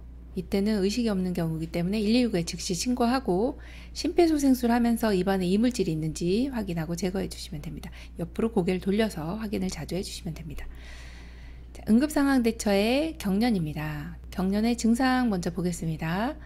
뇌전증, 중독, 저혈당, 또 알코올 금단 증상, 뇌졸중, 열사병에서 발생을 하게 되는데요. 특징적인 것이 몸이 뻣뻣해지고 호흡곤란, 의식 변화가 있습니다. 침을 흘릴 수도 있고 관략근이 이완돼서 대소변이 새어나오기도 합니다. 뇌전증 같은 경우는 이 경련과 의식장애를 일으키는 발작 증상이 되풀이되는 것이고요. 예전에 이제 간질이라고 했지만 그것이 이제 용어가 너무 이제 낙인처럼 찍히기 때문에 그것을 이제 질병명을 이렇게 뇌전증이라고 이렇게 바뀐 것입니다. 정신분열증도 조현병이라고 이렇게 바뀌었죠. 자, 뇌전증의 원인은 여러 가지가 있고요. 또 열사병 같은 경우는 원인이 딱 떨어집니다. 고온 다습한 곳에서 체온이 높아지고 어지러움과 피로를 느끼다가 갑자기 의식을 잃고 쓰러지는 경우입니다. 돕는 방법은 동일하죠. 머리 아래 부드러운 것을 대어주고 주변에 위험한 물건을 치워줍니다. 꽉 끼는 옷에 단추, 넥타이를 풀어줍니다. 입에 손수건 같은 거 넣어주시면은 혀가 뒤로 넘어가게 됩니다. 그래서 기도를 막게 됩니다. 큰일 납니다. 대상자의 얼굴을 옆으로 돌리는 경우는 입에서 이 침이나 분비물이 나오는 경우, 거품이 발생된 경우, 이때는 얼굴을 옆으로 돌리거나 몸을 옆으로 측 위로 해줍니다. 또 대상자를 꽉 잡거나 억지로 멈추려 한다든지 마사지를 해줘요, 막 주물러요, 이런 거는 안 하시는 것이 좋고요. 해주시면 안 되는 행동들입니다. 또 처음 있는 경련이나 아니면 5분 이상 지속될 때는 반드시 119에 신고해 주시고 간호사에게 보고를 해 주셔야 되겠습니다. 화상 보겠습니다. 화상은 1차 관찰 내용이 먼저 기도를 확보해야 되는 내용이 중요합니다. 열손상이나 흡입손상이 있을 때 기도 부종으로 호흡곤란이 일어나는 경우가 있거든요. 이때는 반드시 119에 연락을 하셔서 병원에 후송해 주셔야 됩니다. 또 화상 시 2차 관찰 내용은 두 번째죠. 의식 수준과 반응을 평가해 주시면 됩니다. 주요 부위 화상도 봐주시면 되겠고요. 화상의 수준은 총 3가지인데요. 1, 2, 3도 화상입니다. 3도까지 있어요.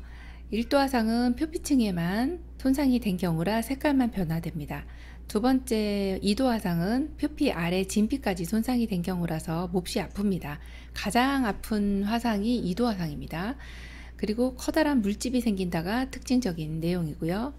또 보통 2주 정도 되면 다 치유가 됩니다. 3도 화상이 가장 깊은 손상인데요. 진피 전층과 피하 근육까지 손상이 돼서 아예 감각이 없어지고 두꺼워집니다. 색깔도 바래지고 손상된 진피는 재생되지 않습니다. 화상 시 돕는 방법 보겠습니다. 네, 시험에 이 내용도 많이 출제됩니다. 즉시 15분 이상 찬물에 담급니다. 이때 얼음물 아니고요. 반드시 찬물입니다. 5도에서 12도씨입니다. 그리고 담근다를 기억해 주시면 되겠습니다. 수돗물 같은 경우는 직접 되는 경우에 이렇게 압력 때문에 더 손상될 수가 있습니다. 또 환부를 깨끗한 물수건으로 감싼다. 이 내용도 시험에 출제됐었고요. 요거는 세균 감염을 예방하기 위함입니다. 벗기기 힘든 의복은 벗기지 말고 잘라내 주시고요. 장신구 빨리 제거해 주셔야 되는 내용 상당히 중요합니다. 부종 때문에 반지, 팔찌, 시계, 양말 이런 것들 빨리 제거해 주셔야 하고요. 5번째는 간장, 기름, 된장, 핸드크림, 치약은 절대 바르면 안 됩니다. 감염소인이 있고요. 또 이것 때문에 화기가 빠져나가지 않습니다. 또 6번째, 화상 부위를 만지거나 물집은 터뜨리면 안 됩니다. 기억해 주시고요. 또 7번째, 화상이 어느 정도인지 모르는 경우는 반드시 병원 치료를 가주셔야 돼요. 5번째, 골절입니다. 골절의 증상은 신체 양쪽이 다르거나 통증 부위의 부종, 기능 상실, 움직이지 못할 때, 통증 부위에 부러진 뼈끼리 부딪히는 소리가 날 때 골절이라고 볼 수 있습니다. 돕는 방법은 이런 경우에 대상자 움직이게 하면 또 더 이 손상이 가중되기 때문에 반드시 절대 움직이게 해서는 안 되고, 이때도 역시 부종 때문에 장신구는 빨리 제거를 해주시는 게 맞고요. 또 담요를 덮어서 따뜻하게 해줍니다. 상처 부위에는 냉찜질 해주세요. 네, 별표합니다. 또 개방된 상처나 출혈이 있어요. 그럼 반드시 멸균 꺼즈로 상처를 덮고 지혈해 주셔야 되겠습니다. 튀어나온 뼈는 직접 압박하시면 안 되고요. 또 부목은 사용할 수 있을까요? 네, 골절인 경우는 응급처치이기 때문에 부목이 가능한데요. 이때 고정해서 병원으로 이송해 주시면 되겠습니다. 출혈 시 돕는 방법 보겠습니다. 출혈의 원인, 상처의 종류와 상관없이 지혈하는 것이 가장 중요합니다. 우리 몸에 이제 혈액이라고 하는 것은 혈액은 한 5에서 6리터 정도가 있습니다. 대략 이 5에서 6리터 중에 1리터 정도, 0.95리터 정도죠. 1리터 정도만 이제 소실이 되면 굉장히 위험한 상황이 됩니다. 생명이 위험해질 수가 있어요. 그래서 지혈이 가장 우선되는 내용이다로 기억해 주시면 되고요. 출혈 부에는 반드시 멸균 꺼즈를 이용하여 직접 압박을 해주셔야 합니다. 멸균 꺼즈 위에다가 압박봉대를 감아주시는 것도 지혈하는 데 도움이 되는데요. 이 첫 번째 있는 그림이 멸균 꺼즈로 지혈을 하는 것이고, 두 번째 있는 것이 압박봉대로 압박을 해주는 것입니다. 너무 세게 해주시면 또 안 되겠습니다. 또 출혈 부위는 심장보다 3번에 있는 그림이죠. 높게 위치하도록 하면 훨씬 더 지혈이 잘 된다고 보시면 되겠습니다. 응급상황 대처의 7번째, 약물 오남용 및 중독입니다. 약물 부작용의 증상은 너무나도 많은데 특히 가장 흔한 것이 오심구토, 복통, 설사, 가슴 두근거림, 흉통이 있습니다. 호흡곤란, 발작, 혼돈 상태, 의식을 잃기도 합니다. 약물 중독으로 인한 손상은 타이레놀이 해열 진통제잖아요. 근데 과용하면 간 손상이 오기 시작합니다. 그래서 조심하셔야 되는 약물 중에 하나입니다. 또 약물 오남용이나 중독 시 돕는 방법이 있는데요. 대상자가 의식을 잃었을 때 맥박, 호흡이 숨을 쉬나 또 맥박이 있는지 확인하고 구급차를 부릅니다. 의료진이 도착할 때까지 응급처치를 해주셔야 되겠습니다. 복용량이 적더라도 반드시 병원에 방문해 주시는 게 좋겠고요. 먹고 남은 물질이나 용기 이런 것들은 병원에 가져가시는 게 좋습니다. 구토를 한 경우라면 또 토사물까지 같이 가져가서 의료진에게 제공을 합니다. 의식이 없는 대상자에게는 마실 것을 주어서는 안 되는 내용은 전 과정에 있어서 굉장히 중요한 내용이고요. 또 구토를 유도하라는 지시가 없을 때는 구토시키지 않습니다. 세 번째, 안전한 약 사용을 위한 3단계입니다. 이 내용도 시험 출제가 자주 되고 있어요. 보겠습니다. 단골 병의원 약국을 정해서 다닙니다. 다른 병원이나 약국을 방문했을 때는 이제 처방전을 가져가시는 게 좋습니다. 기록이 다니던 곳은 있지만 새로운 곳에 가면 그 예전 기록이 없습니다. 또 현재 복용 중인 모든 의약품에 대해서 알려주셔야 되겠습니다. 가장 최신의 처방약을 복용합니다. 진료 후 이전 처방약을 이어서 복용하진 않습니다. 정해진 방법에 따라 약을 복용하고요. 약은 물과 함께 드시는 게 가장 좋습니다. 그런데 약을 드실 때 몇 가지 주의사항이 있는데, 첫 번째가 카페인 음료입니다. 녹차, 커피, 또 우유, 이런 경우는 흡수를 방해합니다. 같이 드시면 안 되겠죠. 자몽 주스는 혈압약이나 고지혈증 약의 부작용을 증가시킵니다.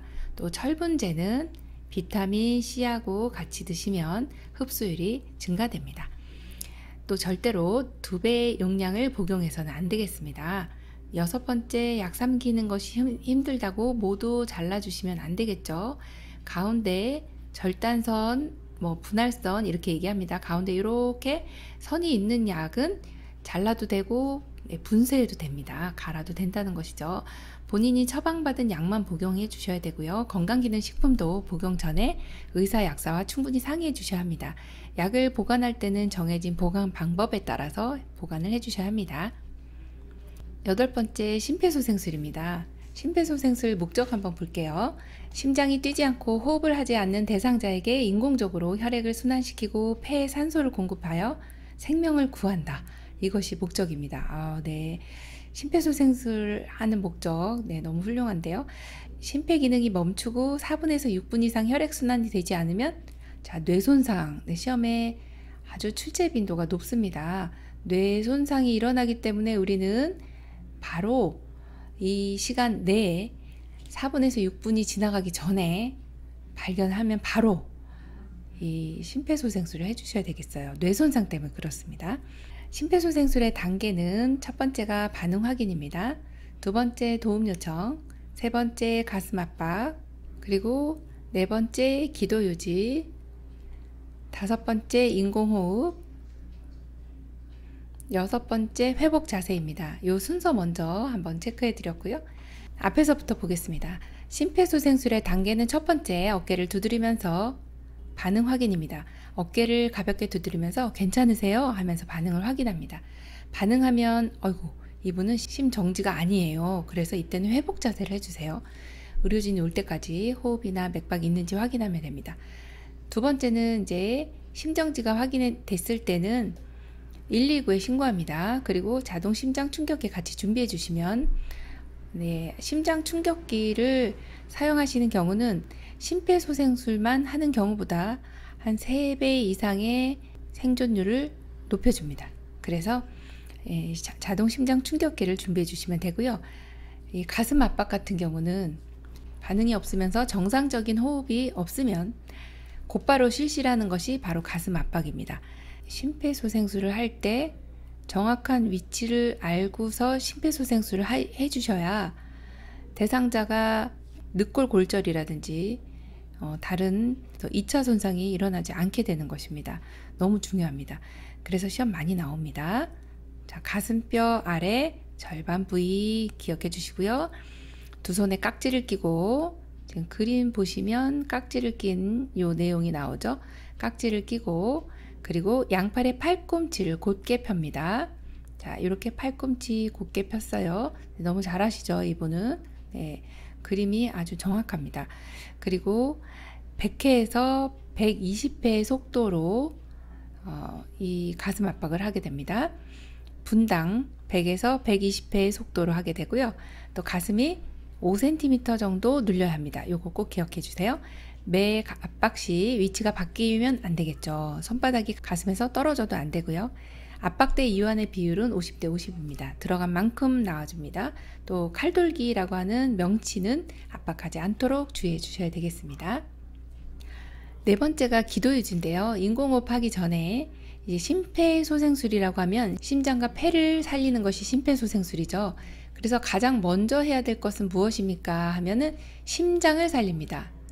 그 다음이 폐를 살리는 것이죠. 심장이 먼저 살아야 됩니다. 그래서 가슴 압박을 했잖아요. 그 다음에 폐를 소생시키는 단계에서는 먼저 선행되어야 되는 것이 기도 유지입니다. 한 손은 대상자의 이마에 올려놓고, 그 다음에 머리를 뒤로 젖힙니다. 다른 한 손은 턱뼈 아랫부분을 잡아주셔서 위로 들어줍니다. 턱을 들어 올리기 위해서 이 엄지손가락을 요 턱 아래쪽에다 이렇게 대지는 않는다는 거죠. 이렇게 대시면 이 기도의 연부조직을 눌러서 오히려 기도가 막히는 그런 상황이 되거든요. 그래서 엄지손가락을 사용하지 않는다는 건 두 개의 손가락을 사용하면서 하나는 위에 턱뼈를 잡고 아래쪽도 턱뼈를 잡아서 이렇게 들어준다, 이렇게 보시면 됩니다. 그러면 기도가 이렇게 기역자로 돼 있던 기도가 이렇게 해서 약간 완만하게 되거든요. 이러면 이 기도가 잘 유지가 되기 때문에 인공호흡 할 때 공기가 잘 들어가게 됩니다. 자, 5번째 단계는 인공호흡입니다. 이 기도 유지한 다음 구강 대 구강 인공호흡을 2번 실시를 하는데요. 대상제 코를 막고 입을 완전히 밀착시켜서 훅 하고 1초에 1번, 그리고 코를 잠깐 열어주고 다시 코를 막고 훅 하고 2번 이렇게 불어넣습니다. 가슴 팽창이 될 정도로 숨을 불어넣지만 너무 과도하게 불어넣지는 않습니다. 가슴이 이렇게 올라올 정도. 위가 팽창되면 어떻게 되나요? 이거는 식도로 들어간 거라서 잘못 들어갔기 때문에 이때는 다시 기도 유지를 해보고서 그리고 한 번 더 시도를 하지만 이런 경우에 너무 오랜 시간 동안 이 인공호흡을 하기 위해서 너무 시간이 오래 지체되면 안 됩니다. 10초 이내로 이렇게 해주셔야 되고요. 10초 이내로 진행을 해주셔야 됩니다. 여기 가슴 압박 대 인공호흡의 비율은 30대 2의 비율입니다. 네, 출제 많이 됐었습니다. 별표 하나 할게요. 별 하나. 구조자가 1인일 때는 혼자서 다 해야 돼요. 가슴 압박, 인공호흡을 번갈아 가면서 가슴 압박 30번, 인공호흡 2번 이렇게 번갈아 가면서 하되 인공호흡 2번은 10초 이내로 하게 됩니다. 구조자가 2명일 때는 훨씬 수월한데요. 2분마다 혹은 5주기의 심폐소생술 후에 가슴 압박 시행자를 교대합니다. 그러니까 1주기라고 하는 건 30대 2의 비율이 한 번 진행되는 것을 1주기라고 합니다. 이것을 5번 하게 되면 거의 2분이 소요가 되기 때문에 구조자가 2인일 때는 2분마다 바꿔주시면 되고요. 그리고 나서 이제 회복 자세를 하는 경우는 대상자가 어떤 반응은 없어요. 어르신 괜찮으세요? 아니면 환자분 괜찮으세요? 했는데 반응은 없지만 헉 하고 헉 이런 호흡이 돌아옵니다. 그때 정상적인 호흡이 돌아오고 얼굴색도 괜찮고 순환이 보이면 반드시 회복 자세로 돌려주셔야 됩니다. 지금 심정지에서 심장이 다시 뛰는 상태인데 계속 심폐소생술을 하면 안 된다는 것이죠. 자동 심장 충격기 적용 살펴보겠습니다. 자동 심장 충격기는 먼저 전원을 켜는 것이 중요합니다. 왜냐하면 배터리로 이게 켜져야지 작동이 되는 거라서 전기 제품들은 전원이 연결이 안 되거나 배터리가 방전되면 켜지지가 않죠. 제일 먼저 확인해야 될 것이 이제 전원 켜기입니다. 전원을 켜고 2번째 패드 부착하고 3번째 심장 리듬을 분석하고 4번째는 제세동을 시행하고 5번째가 가슴 압박을 다시 시행한다. 이 내용은 이제 순서인데요. 가슴 압박을 왜 제세동 했는데 왜 가슴 압박을 다시 하나요? 이런 경우는 지금 심장 충격기를 사용했다 하더라도 심장이 지금 뛰는지 안 뛰는지를 모르죠. 그래서 심장 가슴 압박 심폐소생술을 조금 더 유지를 시켜주시는 게 맞거든요. 그래서 전원 켜기, 패드 부착, 심장 리듬 분석, 제세동 시행, 가슴 압박 다시 시행, 이것이 자동 심장 충격기 사용법입니다. 자세하게 한번 살펴보면요, 이 전원을 켜서 이 자동 심장 충격기를 사용하는 경우는 심정지인 경우에만 사용을 하게 됩니다. 2번째 패드 부착을 하게 되는데 오른쪽 패드는 오른쪽 빗장뼈 밑에, 그리고 왼쪽 패드는 왼쪽 겨드랑이 중간선에 부착합니다. 심장의 위치가 이 가운데이기 때문에 가운데를 중심으로 이렇게 대각선으로 부착을 해주는 거라고 생각해 주시면 됩니다. 우리는 오른손잡이가 많죠, 보통은. 그래서 오른쪽 패드를 먼저 부착합니다. 그런데 부착하는 위치는 빗장뼈 밑에다, 그렇게 보시면 됩니다. 3번째가 이제 심장 리듬을 분석합니다. 붙이기만 하면 뭐예요? 심장이 뛰나 안 뛰나 확인해야 되죠. 그래서 분석 중이라는 음성 지시가 나오면 대상자에게서 손을 떼고 잠시 기다려줍니다. 4번째가 제세동 시행입니다. 제세동 필요합니다. 이렇게 멘트가 나오거든요. 그러면 안내 멘트와 함께 제세동 버튼, 즉 심장 충격 버튼이 깜빡깜빡합니다. 이러면 모두 물러나게 하고 쇼크 버튼을 눌러줍니다. 버튼을 누르기 전에 다른 사람이 환자에게서 떨어져 있는지까지 확인해 주셔야 됩니다. 제세동을 시행할 때 심장 충격 필요합니다 라고 안내 멘트가 나오죠. 깜빡깜빡 거리는데 이 깜빡깜빡 거리는 시간이 이제 이 전기를 쫙 끌어 모으는 거거든요. 모을 때 시간이 뭐 몇 초 걸릴지는 모르지만 심장이 멈춰져 있는 시간이 길어지면 안 되기 때문에 이때는 심장 가슴 압박을 해주셔야 되겠고요. 그리고 모두 물러나게 하고 이제 제세동 필요합니다 라고 쇼크 버튼을 누르세요 라고 하면 이때 버튼을 누르기 전에 다른 사람이 환자에게 떨어져 있는지를 확인해 주시면 됩니다. 5번째, 즉시 다시 가슴 압박을 시행해 주시면 돼요. 심폐소생술을 한다는 것입니다. 그러니까 자동심장 충격기를 적용하고 그냥 끝나는 게 아니라 요게 충격이 가해지고 나면 가슴 압박을 시행을 해야 된다. 그렇게 보시면 되겠습니다. 요 가슴 압박 시행하는 방법은 30대 2의 비율로 가슴 압박과 인공호흡을 반복해 주시면 되고, 자동심장 충격기는 2분 간격으로 심장 리듬 분석을 자동으로 반복하게 되어 있습니다. 또 자동심장 충격기를 사용하고 심폐소생술은 119 구급대원이 현장에 도착할 때까지 지속해 주셔야 되겠습니다. 네, 힘드시겠지만 지속하는 걸 기억해 주셔야 됩니다. 안녕하세요. 요양TV 장혜원 강사입니다. 요양보호사 자격시험 대비하여 특수요양보호 30문제 준비했습니다. 속성반 공부하시느라고 애 많이 쓰셨는데요. 마지막까지 화이팅 하시기 바랍니다. 지금부터 보겠습니다. 1번, 치매 대상자를 대하는 태도로 옳은 것은? 1번, 남아있는 기능을 유지하게 한다. 2번, 환경을 자주 바꾸어준다. 3번, 요양보호사의 일상생활에 맞추어 일정을 짠다. 4번, 처음부터 끝까지 보조한다. 5번, 일관된 요양보호를 한다. 정답 골라보겠습니다. 정답은요?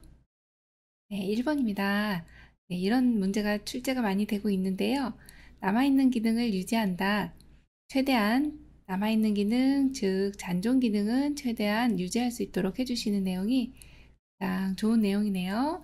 네, 환경을 자주 바꾼다든지, 또 우리 요양보호사님의 일정에 맞춘다든지, 또는 처음부터 끝까지 모든 것을 다 보조한다든지, 일관된 요양보호를 한다든지, 이런 내용은 지금 적합한 내용이 아니라고 보시면 되겠습니다.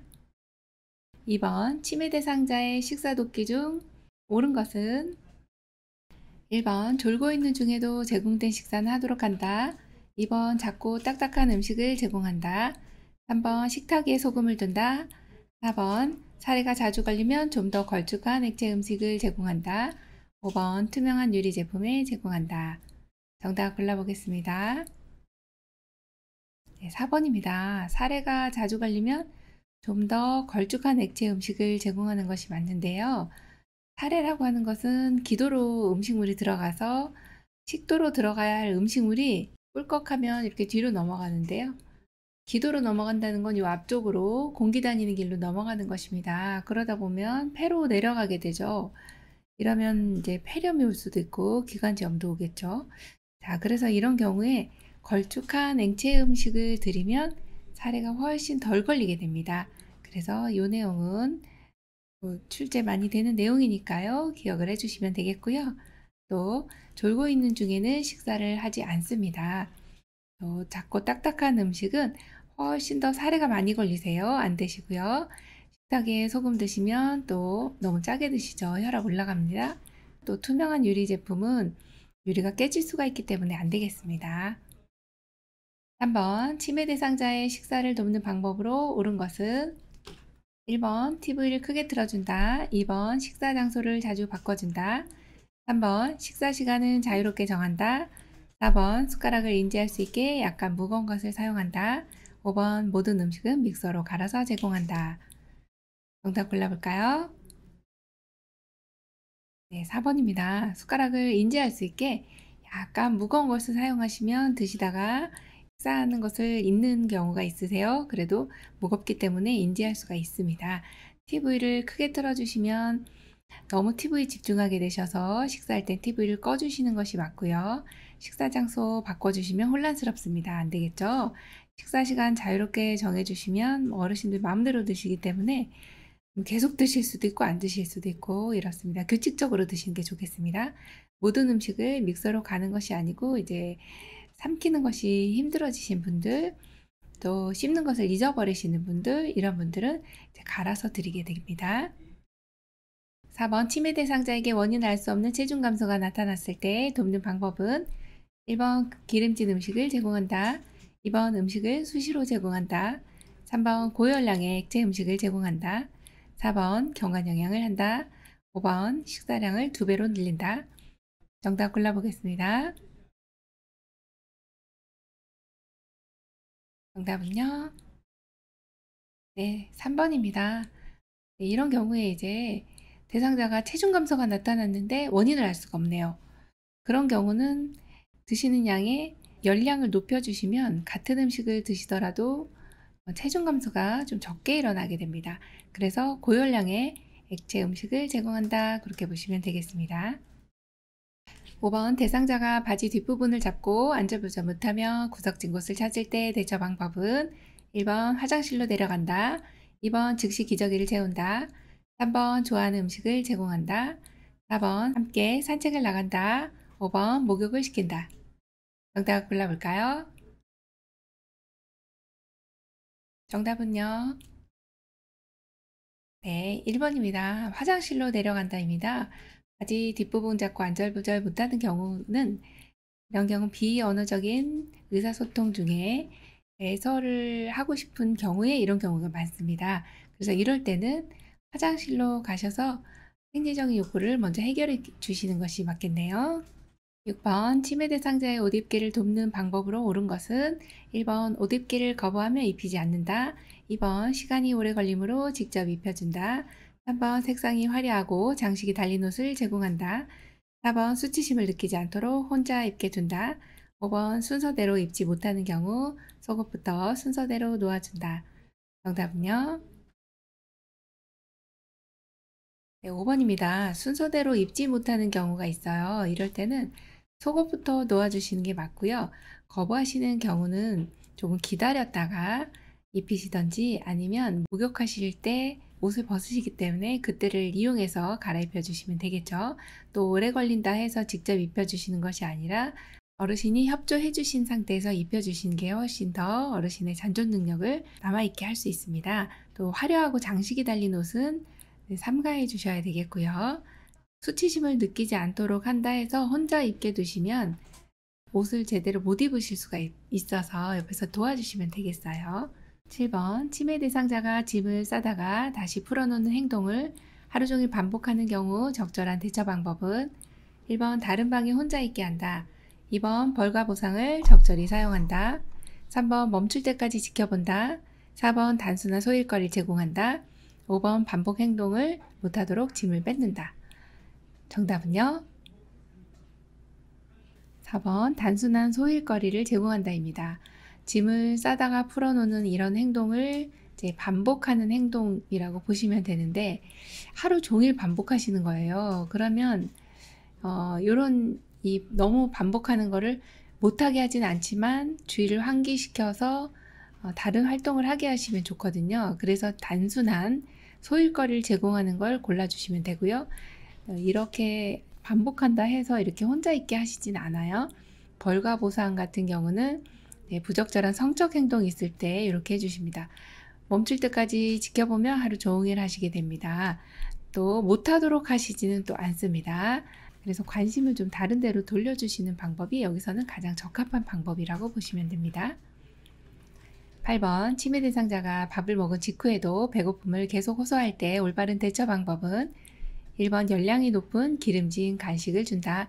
2번 이미 밥을 먹었다고 단호하게 거절한다. 3번 식사를 다시 제공한다. 4번 식사량을 늘린다. 5번 먹고 난 빈 식기를 보여주며 방금 식사했다고 말한다. 정답 골라볼까요? 네, 5번입니다. 먹고 난 빈 식기를 보여주며 식사를 방금 했다고 이렇게 말씀해 주시면 됩니다. 드시고 났는데 드신 걸 기억 못하고 계속 배고프다고 하시고 밥 달라고 하시고 그런 경우가 있습니다. 그럴 때는 대상자에게 이 드시는 난 요 식기를 보여주면서 어르신 여기 식사하시고 난 식기가 여기 있네요. 이렇게 말씀을 드려도 되고요. 또 하나는 대상자에게 어르신 직접 달력에다가 체크하는 방법도 좋습니다. 그렇게 해주시면 되겠습니다. 9번 다음 중 치매 대상자의 안전과 사고 예방을 위한 욕실 환경은 1번 욕실의 문턱을 낮춰 걸려 넘어지지 않게 한다. 2번 목욕탕의 안전을 위해 난간이나 손잡이를 제거한다. 3번 욕조와 욕실 바닥에 미끄럼 방지 매트를 제거한다. 4번 화상 예방을 위해 노출된 온수 파이프는 절연제로 감싸준다. 5번 온수가 나오는 수도꼭지는 파란색으로 표시한다. 정답 골라보겠습니다. 네, 4번입니다. 화상 예방을 위해 노출된 온수 파이프는 절연체로 감싸주셔야 화상을 입지 않겠죠. 그리고 1번처럼 문턱 같은 경우는 아예 낮춰주는 것이 아니고요. 없앤다로 기억을 해주셔야 합니다. 또 목욕탕의 안전을 위해 난간이나 손잡이를 제거해 주시면 더 위험하겠네요. 또 욕조와 욕실 바닥에는 미끄럼 방지 매트는 제거해 주시면 또 위험하죠. 오히려 설치를 해 주셔야 됩니다. 온수가 나오는 수도꼭지는 붉은색으로 표시를 해 주셔야 되겠습니다. 10번 치매 대상자가 방을 뛰쳐나오며 엄마 어디가 하며 환각 상태를 보일 때 대처 방법으로 옳은 것은 1번 환각 상태가 진정될 때까지 기다린다. 2번 대상자의 감정을 이해하고 수용한다. 3번 어머니가 곧 오신다고 안심시킨다. 4번 동료 요양보호사 귓속말로 상의한다. 5번 큰 소리로 그만하라고 야단친다. 정답은요? 네, 2번입니다. 대상자의 감정을 이해하고 수용한다입니다. 여기 이제 환각 상태라고 하는 것에 이제 키워드가 있습니다. 환각 상태는 이제 선망이라고 보시면 되는데요. 선망 상태인 경우는 이제 급격하게 발생하면서 진압력이 상실되고 헛것을 보시는 상태, 헛것을 느끼는 상태, 환청이 들리는 상태이거든요. 남들은 못 듣는데 소리가 들리는 거죠. 남들이 듣지 못하는 소리를. 그래서 이때만큼은 대상자의 감정을 이해하고 수용을 해주셔야 됩니다. 이 엄마가 직접 보이는 거기 때문에 그렇습니다. 그래서 정답 2번입니다. 11번 치매 대상자가 자신의 물건을 다른 사람이 훔쳐갔다고 의심하며 화를 낼 때 대처 방법은 1번 누가 가져갔다고 생각되는지 물어본다. 2번 나중에 찾아주겠다고 설명한다. 3번 부정하거나 설득하지 말고 함께 찾아본다. 4번 아무도 가져간 사람이 없다고 단호하게 말한다. 5번 물건을 찾아주고 훈계한다. 정답 골라볼까요? 3번 부정하거나 설득하지 말고 함께 찾아본다입니다. 여기 같은 경우는 의심망상이네요. 이럴 때는 부정하면 대상자가 오히려 더 역정이 날 수 있어요. 또 설득한다고 해서 설득이 되는 내용이 아니라서 부정하거나 설득하지 말고 함께 찾아보는 것이 맞는데요. 어르신이 물건을 잃어버린 것은 훔쳐간 게 아니고 지금 의심을 하시는 경우잖아요. 근데 이제 본인이 어디다가 물건을 두신지 모르고 기억을 못 하시는 경우 치매 초기 때 나타나는 대표적인 증상 중에 하나인데 이때는 함께 찾아볼까요? 라고 골라주시는 게 시험에 많이 출제가 되고 있습니다. 네, 왕별 하나 하겠습니다. 네, 중요한 문제이네요. 네, 꼭 이런 내용은 좀 기억을 해주셔야 되겠네요. 12번 치매 대상자가 해질녘이 되면 남편 밥 해줘야 된다며 집에 간다고 나가려고 한다. 대처 방법은 1번 남편은 돌아가셨잖아요. 2번 저랑 같이 갈까요? 하며 산책을 한다. 3번 아드님이 오면 갈 수 있어요. 4번 여기가 집인데 어디로 가시려고요? 5번 오늘은 안 돼요. 내일 가세요. 정답 골라볼까요? 2번 저랑 같이 갈까요? 하며 산책을 한다. 이제 산책이 나오면 어르신들한테 이것처럼 좋은 운동이 없습니다. 그리고 또 지금 같은 문제 유형은 해질녘이라고 하는 것이 키워드인데요. 석양 증후군입니다. 그래서 남편 밥 해줘야 한다고 막 나가시려고 하는 거죠. 이때 대상자 함께 있어주는 것이 가장 중요한 내용이고요. 또 위험하기 때문에 또 같이 갈까요? 하며 산책을 하고 기분 전환해 주시는 거죠. 2번으로 골라주시면 되겠습니다. 이 석양 증후군은 출제 빈도가 정말 높습니다. 그래서 거의 매번 나온다 이렇게 생각하셔도 과언이 아닐 정도로 중요한 내용이니까요. 이것도 기억을 해주시면 되겠습니다. 13번 다음의 내용은 언어적 의사소통의 기본 원칙에 어긋난 행동이다. 해당되는 것은 요양보호사가 74세의 치매 할아버지에게 10시가 되면 병원 가야 하니까 양말 벗지 말고 거실에 앉아 계세요 라고 말했다. 1번 일상적인 어휘 사용하기, 2번 적절한 존칭어 사용하기, 3번 한 번에 한 가지씩 시행 유도하기, 4번 현재 상황 제시하기, 5번 얼굴 마주보고 대화하기. 정답은요? 네, 3번입니다. 한 번에 한 가지씩 시행 유도하기에서 어긋난 소통의 방법입니다. 네, 요양보호사님이 할아버지께 10시 되면 병원 가야 되니까 양말 벗지 말고 거실에 앉아 계세요. 여러 가지를 말씀하시면 혼돈 상태가 되거든요. 그래서 요거는 3번이 정답입니다. 14번 치매 말기 단계에서 자주 발생하는 의사소통 문제는 1번 앵무새처럼 상대방의 말을 그대로 따라한다. 2번 과거, 현재, 미래의 시제의 올바른 사용이 어렵다. 3번 사용하는 어휘의 수가 점차적으로 제한된다. 4번 올바른 이름을 지칭하지 못한다. 5번 대화 중 말이 끊기는 횟수가 증가한다. 정답 골라보겠습니다. 정답은요? 1번입니다. 상대방의 말을 그대로 따라하는 앵무새 화법이라고 하는 소통을 하게 됩니다. 본인이 생각을 해서 말을 못하기 때문에 그래서 말기 단계에 자주 나타나는 것이 앵무새 화법 요것도 있고요. 또 하나가 이제 무언증이죠. 무언증은 말이 아예 없어지는 내용이세요. 말기 단계에서는 의사소통에 아주 문제가 많이 발생한다 그렇게 보시면 되겠고요. 과거, 현재, 미래 시제 올바른 사용이 어려운 것 이런 단계가 이제 초기 단계라고 보시면 되세요. 초기 치매 또 사용하는 어휘 수가 점차적으로 줄어듭니다. 이때도 역시 초기 올바른 이름을 지칭하지 못한다. 이제 명칭을 잘 지칭하지 못하는 경우가 이제 중기로 넘어가게 돼요. 그래서 중기 또 대화 중 말이 끊어지는 횟수가 증가하는 것도 역시 중기라고 보시면 되겠습니다. 그래서 2번, 3번은 초기, 4번, 5번은 중기. 이렇게 이제 의사소통 문제가 초기, 중기, 말기별로 다른데요. 그 내용 구별하시는 것도 기억을 하나 해주셔야 되겠습니다. 15번 임종이 가까운 대상자에게 나타나는 신체적 변화는 1번 호흡이 규칙적이다. 2번 소변량이 감소한다. 3번 사지가 따뜻해진다. 4번 근긴장도가 증가한다. 5번 잠자는 시간이 줄어든다. 정답은요? 네, 2번입니다. 소변량이 감소하게 되세요. 신장 기능이 감소하다 보니까 수분을 배출을 못하는 것이고요. 하나가 또 있는데 수분 섭취량이 감소하기 때문에 그래서 점차적으로 소변량이 감소하게 되는 것이 이제 임종이 가까운 대상자에게 나타나는 신체적 변화 중에 아주 대표적인 내용입니다. 호흡 같은 경우는 불규칙하고 또 사지는 차가워집니다. 체온이 내려가죠. 근긴장도도 감소되고 자는 시간은 많아지게 됩니다. 그래서 정답 2번입니다. 16번 임종 적응 단계에서 자신의 병을 인식하면서도 사실로 받아들이려 하지 않는 심리적 반응은 1번 부정, 2번 분노, 3번 타협, 4번 우울, 5번 수용. 정답은요? 1번 부정입니다.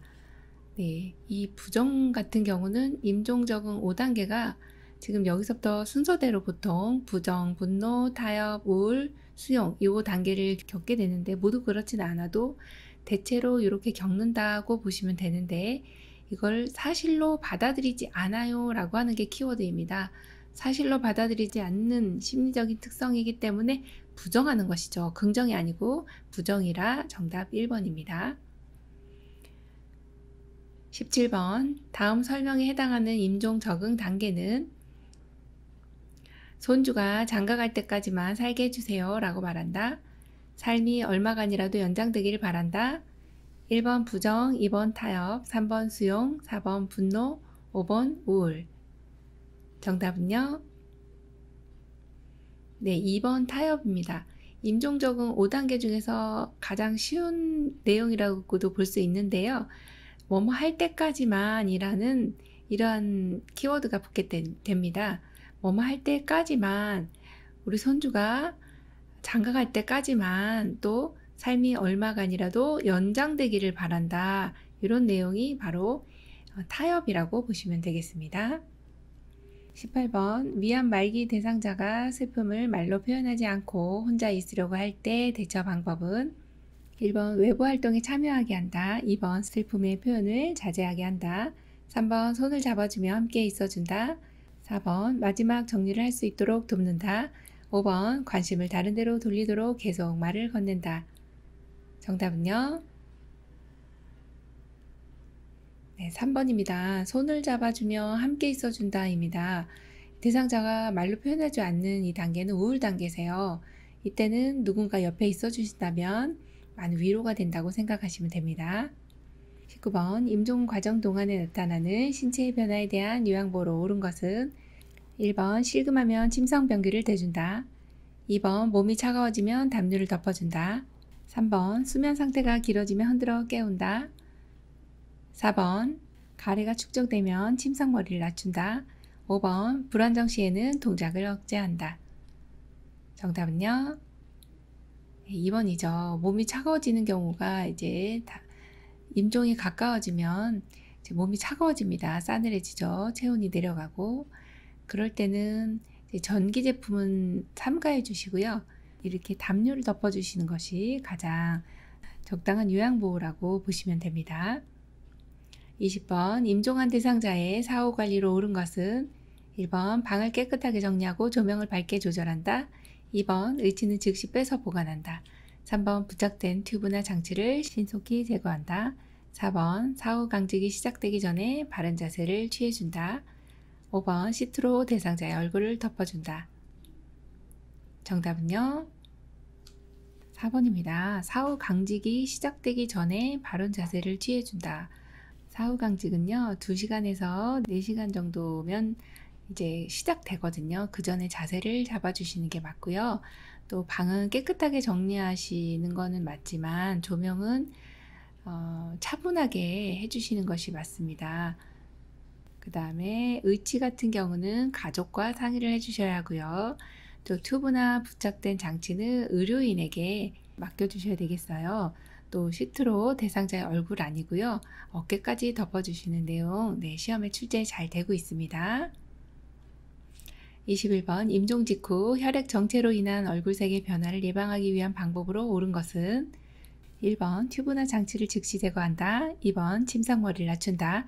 3번 대상자의 몸을 씻긴다. 4번 솜을 적셔 양쪽 눈 위에 올려놓는다. 5번 베개를 이용하여 머리와 어깨를 올려준다. 정답은요?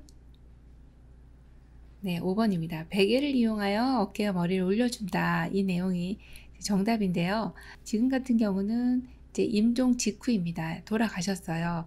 그때는 얼굴색이 변하게 되죠. 파랗게. 그래서 이렇게 변하지 않게 하려면 반드시 베개를 이용해 주시고요.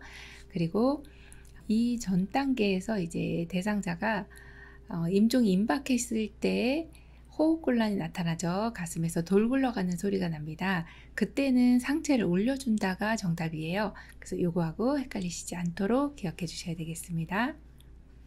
22번 임종 과정에 있는 환자에게 하는 심폐소생술, 혈액투석, 항암제 투여, 인공호흡기 작용 등 치료 효과 없이 임종 과정의 기간만을 연장하는 의학적 시술에 대한 본인의 의사를 작성 및 등록하는 것은 1번 임종, 2번 심폐소생술, 4번 사전연명의료의향서, 4번 호스피스, 5번 완화의료. 정답은요? 네, 3번입니다. 사전연명의료의향서 지금 이제 많이들 알고 계시고 신청하신 분들 이미 많으세요. 말기 환자 또는 임종 과정에 있는 환자 또는 반드시 만 19세 이상이어야 합니다. 이런 환자에게 치료에 효과 없이 임종 과정만을 연장하는 것이죠. 단순히 생명 연장이라고 보시면 되는데요. 심폐소생술, 혈액투석, 항암제, 인공호흡기 이런 것들은 나는 안 하겠다라고 내 의사를 미리 작성을 해놓는 것입니다. 이것은 사전연명의료의향서라고 하고요. 등록기간에 반드시 등록을 해주셔야 효력이 발생이 되고 또 모든 병원, 의료기관에 연동되는 것은 아니기 때문에 그런 경우에는 의료기관에다가도 알려주어야 이 내용을 알 수가 있습니다. 그리고 나는 이 과정을 이렇게 신청을 했는데 난 철회하고 싶은데요. 돌이킬 수도 있고 이것을 신청을 취소할 수도 있다는 거죠. 철회. 사전연맹 의뢰의향서는 언제든지 수정하거나 철회할 수 있다. 그 내용까지 보시면 됩니다. 23번 다음 중 재가 서비스 대상자에게 응급상황 발생 시 언제까지 응급처치를 해야 하는가? 1번 근무 시간이 끝날 때까지, 2번 보호자가 도착할 때까지, 3번 119 구급대에 연락할 때까지, 4번 전문 의료인에게 인계할 때까지, 5번 동료 요양보호사가 도착할 때까지. 정답은요 4번 전문 의료인에게 인계할 때까지입니다. 응급 상황이 발생했어요. 그러면 3번처럼 이렇게 구급대에 연락할 때까지 이렇게 하시면 안 되고요. 이분들이 도착하실 때까지입니다. 그래서 정답이 4번이죠. 24번 다음 중 요양보호사가 응급처치를 돕는 방법으로 옳은 것은 1번 긴급을 요하는 대상자 순서와 상관없이 처치한다. 2번 대상자를 가급적 빨리 옮긴다. 3번 대상자에게 손상을 입힌 화학약품, 약물, 구토물도 병원으로 함께 가져간다. 4번 의사의 지시가 있을 때만 응급처치를 시작한다. 5번 대상자가 깨어날 때까지 기다린다. 정답은요 3번 대상자에게 손상을 입힌 화학약품, 약물, 구토물도 병원으로 함께 가져갑니다. 이렇게 대상자가 어떤 약품으로 인해서 손상을 받았기도 하지만 그걸로 인해서 구토를 했어요. 그럼 그것까지 다 가져가야 된다 이 말입니다. 1번에 보시면 긴급을 요하는 대상자 순서로 처치하죠. 상관없이가 아니고요. 대상자는 가급적 옮기지 않으셔야 되겠어요. 2차 손상이 일어나거든요. 또 의사의 지시가 있을 때만 응급처치를 하는 것은 아닙니다. 우리가 요양보 제공하는 곳에 의료인이 반드시 있지는 않거든요. 그래서 응급한 상황이면 언제라도 시작을 해주셔야 하고요. 깨어날 때까지 기다리는데 안 깨어나면 어떡하실 거예요. 그래서 반드시 응급처치할 때는 대상자 상태를 확인하고 119에 신고해 주시면 되겠습니다. 25번 시설에서 응급상황이 발생했을 때 대처 방법으로 옳은 것은 1번 대상자를 가급적 빨리 옮긴다. 2번 나이가 많은 대상자부터 처치한다. 3번 긴급을 요하는 대상자 순으로 처치한다. 4번 대상자를 발견한 순서대로 처치한다. 5번 대상자에게 손상을 입힌 화학약품은 즉시 버린다. 정답은요? 네, 3번입니다. 긴급을 요하는 대상자 순으로 해야죠. 급한 분이 먼저 처치를 받으셔야지 위급 상황에서 조금이라도 빨리 벗어나실 수가 있습니다. 26번 대상자가 음식을 먹는 도중에 갑자기 숨이 막힌다고 호소를 한다. 목안에 이물질이 걸려 육안으로 보일 때 올바른 대처 방법은 1번 큰 기침을 하여 뱉어내게 한다. 2번 손을 넣어 빼낸다. 3번 인공호흡한다. 4번 의자에 앉히고 등을 두드린다. 5번 물과 함께 삼키도록 한다. 정답은요? 네, 1번 큰 기침을 하여 뱉어내게 한다입니다. 제일 좋은 방법이 이 방법입니다. 우선적으로는 이 대상자가 이 음식을 먹는 도중에 숨이 막힌다고 하면 안으로 이제 들어가다가 이 기도로 들어간 거거든요. 이물질이 걸려서 육안으로 보이는데 이걸 빼내고 싶은 거예요. 근데 더 깊이 들어갈 수가 있어요. 그래서 2번은 주의해 주셔야 됩니다. 인공호흡은 심폐소생술 할 때 하시는 건데 이물질이 걸렸을 땐 인공호흡이 아니라 첫 번째가 큰 기침, 두 번째가 하임리법이거든요. 그래서 3번은 아니고요. 4번에 앉아서 등을 두드리시면 사실은 우리가 보통 하는 처치가 이런 처치인데 주의해 주셔야 되는 것이 이 대상자가 이렇게 앉아 있는 경우에 지금 옆에서 봤을 때 이 기도로 뭔가 이물질이 들어갔단 말이죠. 이물질이 이렇게 해서 이렇게 들어갔어요. 이렇게 들어갔는데 요 정도의 이제 이물질이 걸려 있다 가정을 하면 등을 두드려 주시면 더 밑으로 내려가게 됩니다. 그래서 더 위험할 수가 있어서 요거는 삼가해 주셔야 되고요. 반드시 배꼽과 명치 사이의 중간을 후상방으로 밀쳐 올리는 하임리법을 해주시는 것이 가장 좋습니다. 또 이렇게 목에 이물질이 걸렸다 해서 물 드시도록 하시면 안 되죠. 27번 경련성 질환이 없던 대상자가 경련을 일으키며 쓰러졌을 때 응급처치로 가장 먼저 해야 할 일은 1번 고개를 옆으로 돌려준다. 2번 기도를 확보한다. 3번 119에 신고한다. 4번 대상자를 꽉 잡고 진정될 때까지 기다린다. 5번 머리 아래에 부드러운 것을 대준다. 정답 골라볼까요? 119에 신고한다입니다. 네, 이 내용 잘 봐주셔야 되는데요. 경련성 질환이 없던 대상자가 처음 일어난 경련입니다. 처음 일어났을 때는 이 주기적으로 일어나는 이러한 상황이 뇌전증이라고 해서 예전에 간질이라고 하는 질병이 주기적으로 되풀이되는 반복적인 것이 이제 뇌전증인데요. 그런 경우는 1, 2분이면 끝나거든요. 그리고 이 1번처럼 이렇게 입안에 거품이 있는 경우, 침이 나오는 경우는 옆으로 돌려주는 게 우선적인데요. 지금 처음 일어난 경우 5분 이상 지속된 경우는 가장 먼저 할 것이 119에 신고한다. 이 내용을 기억해 주셔야 되겠습니다. 그래서 정답이 3번입니다. 28번 대상자가 복도에서 넘어져 손목 골절이 의심될 때 응급처치로 오른 것은 1번 손목을 돌려본다. 2번 냉찜질을 해준다. 3번 온찜질을 해준다. 4번 파스를 붙여준다. 5번 부러진 손목뼈를 맞춰본다. 정답은요? 네, 2번입니다. 냉찜질 해준다 입니다. 부목 대주셔도 되고요. 대신에 움직이시면 안 되세요. 그래서 손목 돌려보는 거 안 되고 온찜질 만성 통증이다 이 내용을 기억해 주시면 되겠고요. 파스를 붙여준다. 손목 골절이 의심되는데 단손 골절이면 부러졌을 텐데 복합 골절이면 밖으로 나오거든요. 피부 2차 손상이 일어날 수 있습니다. 또 우리 부러진 손목뼈를 맞춰준다. 우리 접골사가 아니기 때문에 이런 것은 해주시면 안 되겠습니다. 의료인도 아니거니와 접골사도 아니기 때문에 안 되죠. 냉찜질 해준다. 이 내용이 가장 적합합니다. 29번 심폐소생술 방법 중 가슴 압박과 인공호흡에 대한 설명으로 옳은 것은 1번 가슴 압박 20번 인공호흡 2번을 번갈아 가며 실시한다. 2번 인공호흡 2번을 1분 이내로 실시한다. 3번 인공호흡을 하기 위한 가슴 압박 중단은 1분 이내로 제한한다.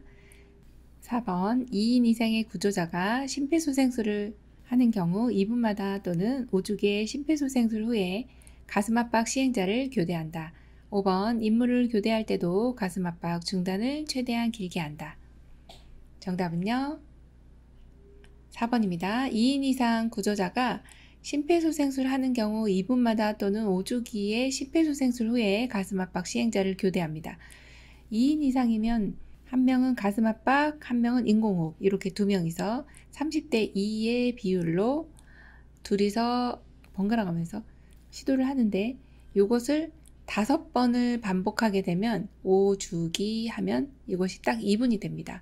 그래서 가슴 압박과 인공호흡 시행자를 교대해서 해주시는 것이 맞겠습니다. 그리고 인공호흡 2번을 할 때는 10초 이내로 해주셔야 심장이 멈춰져 있는 시간이 10초 이내로 해주셔야 합니다. 심장이 멈춰져 있는 시간이 10초가 넘어가면은 효율적인 혈액 공급을 할 수 없기 때문에 그렇습니다. 그래서 이 3번에 나와 있는 내용도 역시 10초 이내로 제한한다 라고 보시면 되고요. 인물을 교대할 때도 가슴 압박 중단은 최대한 짧게 해주시는 거 기억해 주시고요. 그래서 정답 4번입니다. 30번 자동 심장 충격기 사용 순서로 옳은 것은 가번 전원켜기, 나 심장 리듬 분석, 다 심장 충격 시행, 라 패드 부착. 정답은요?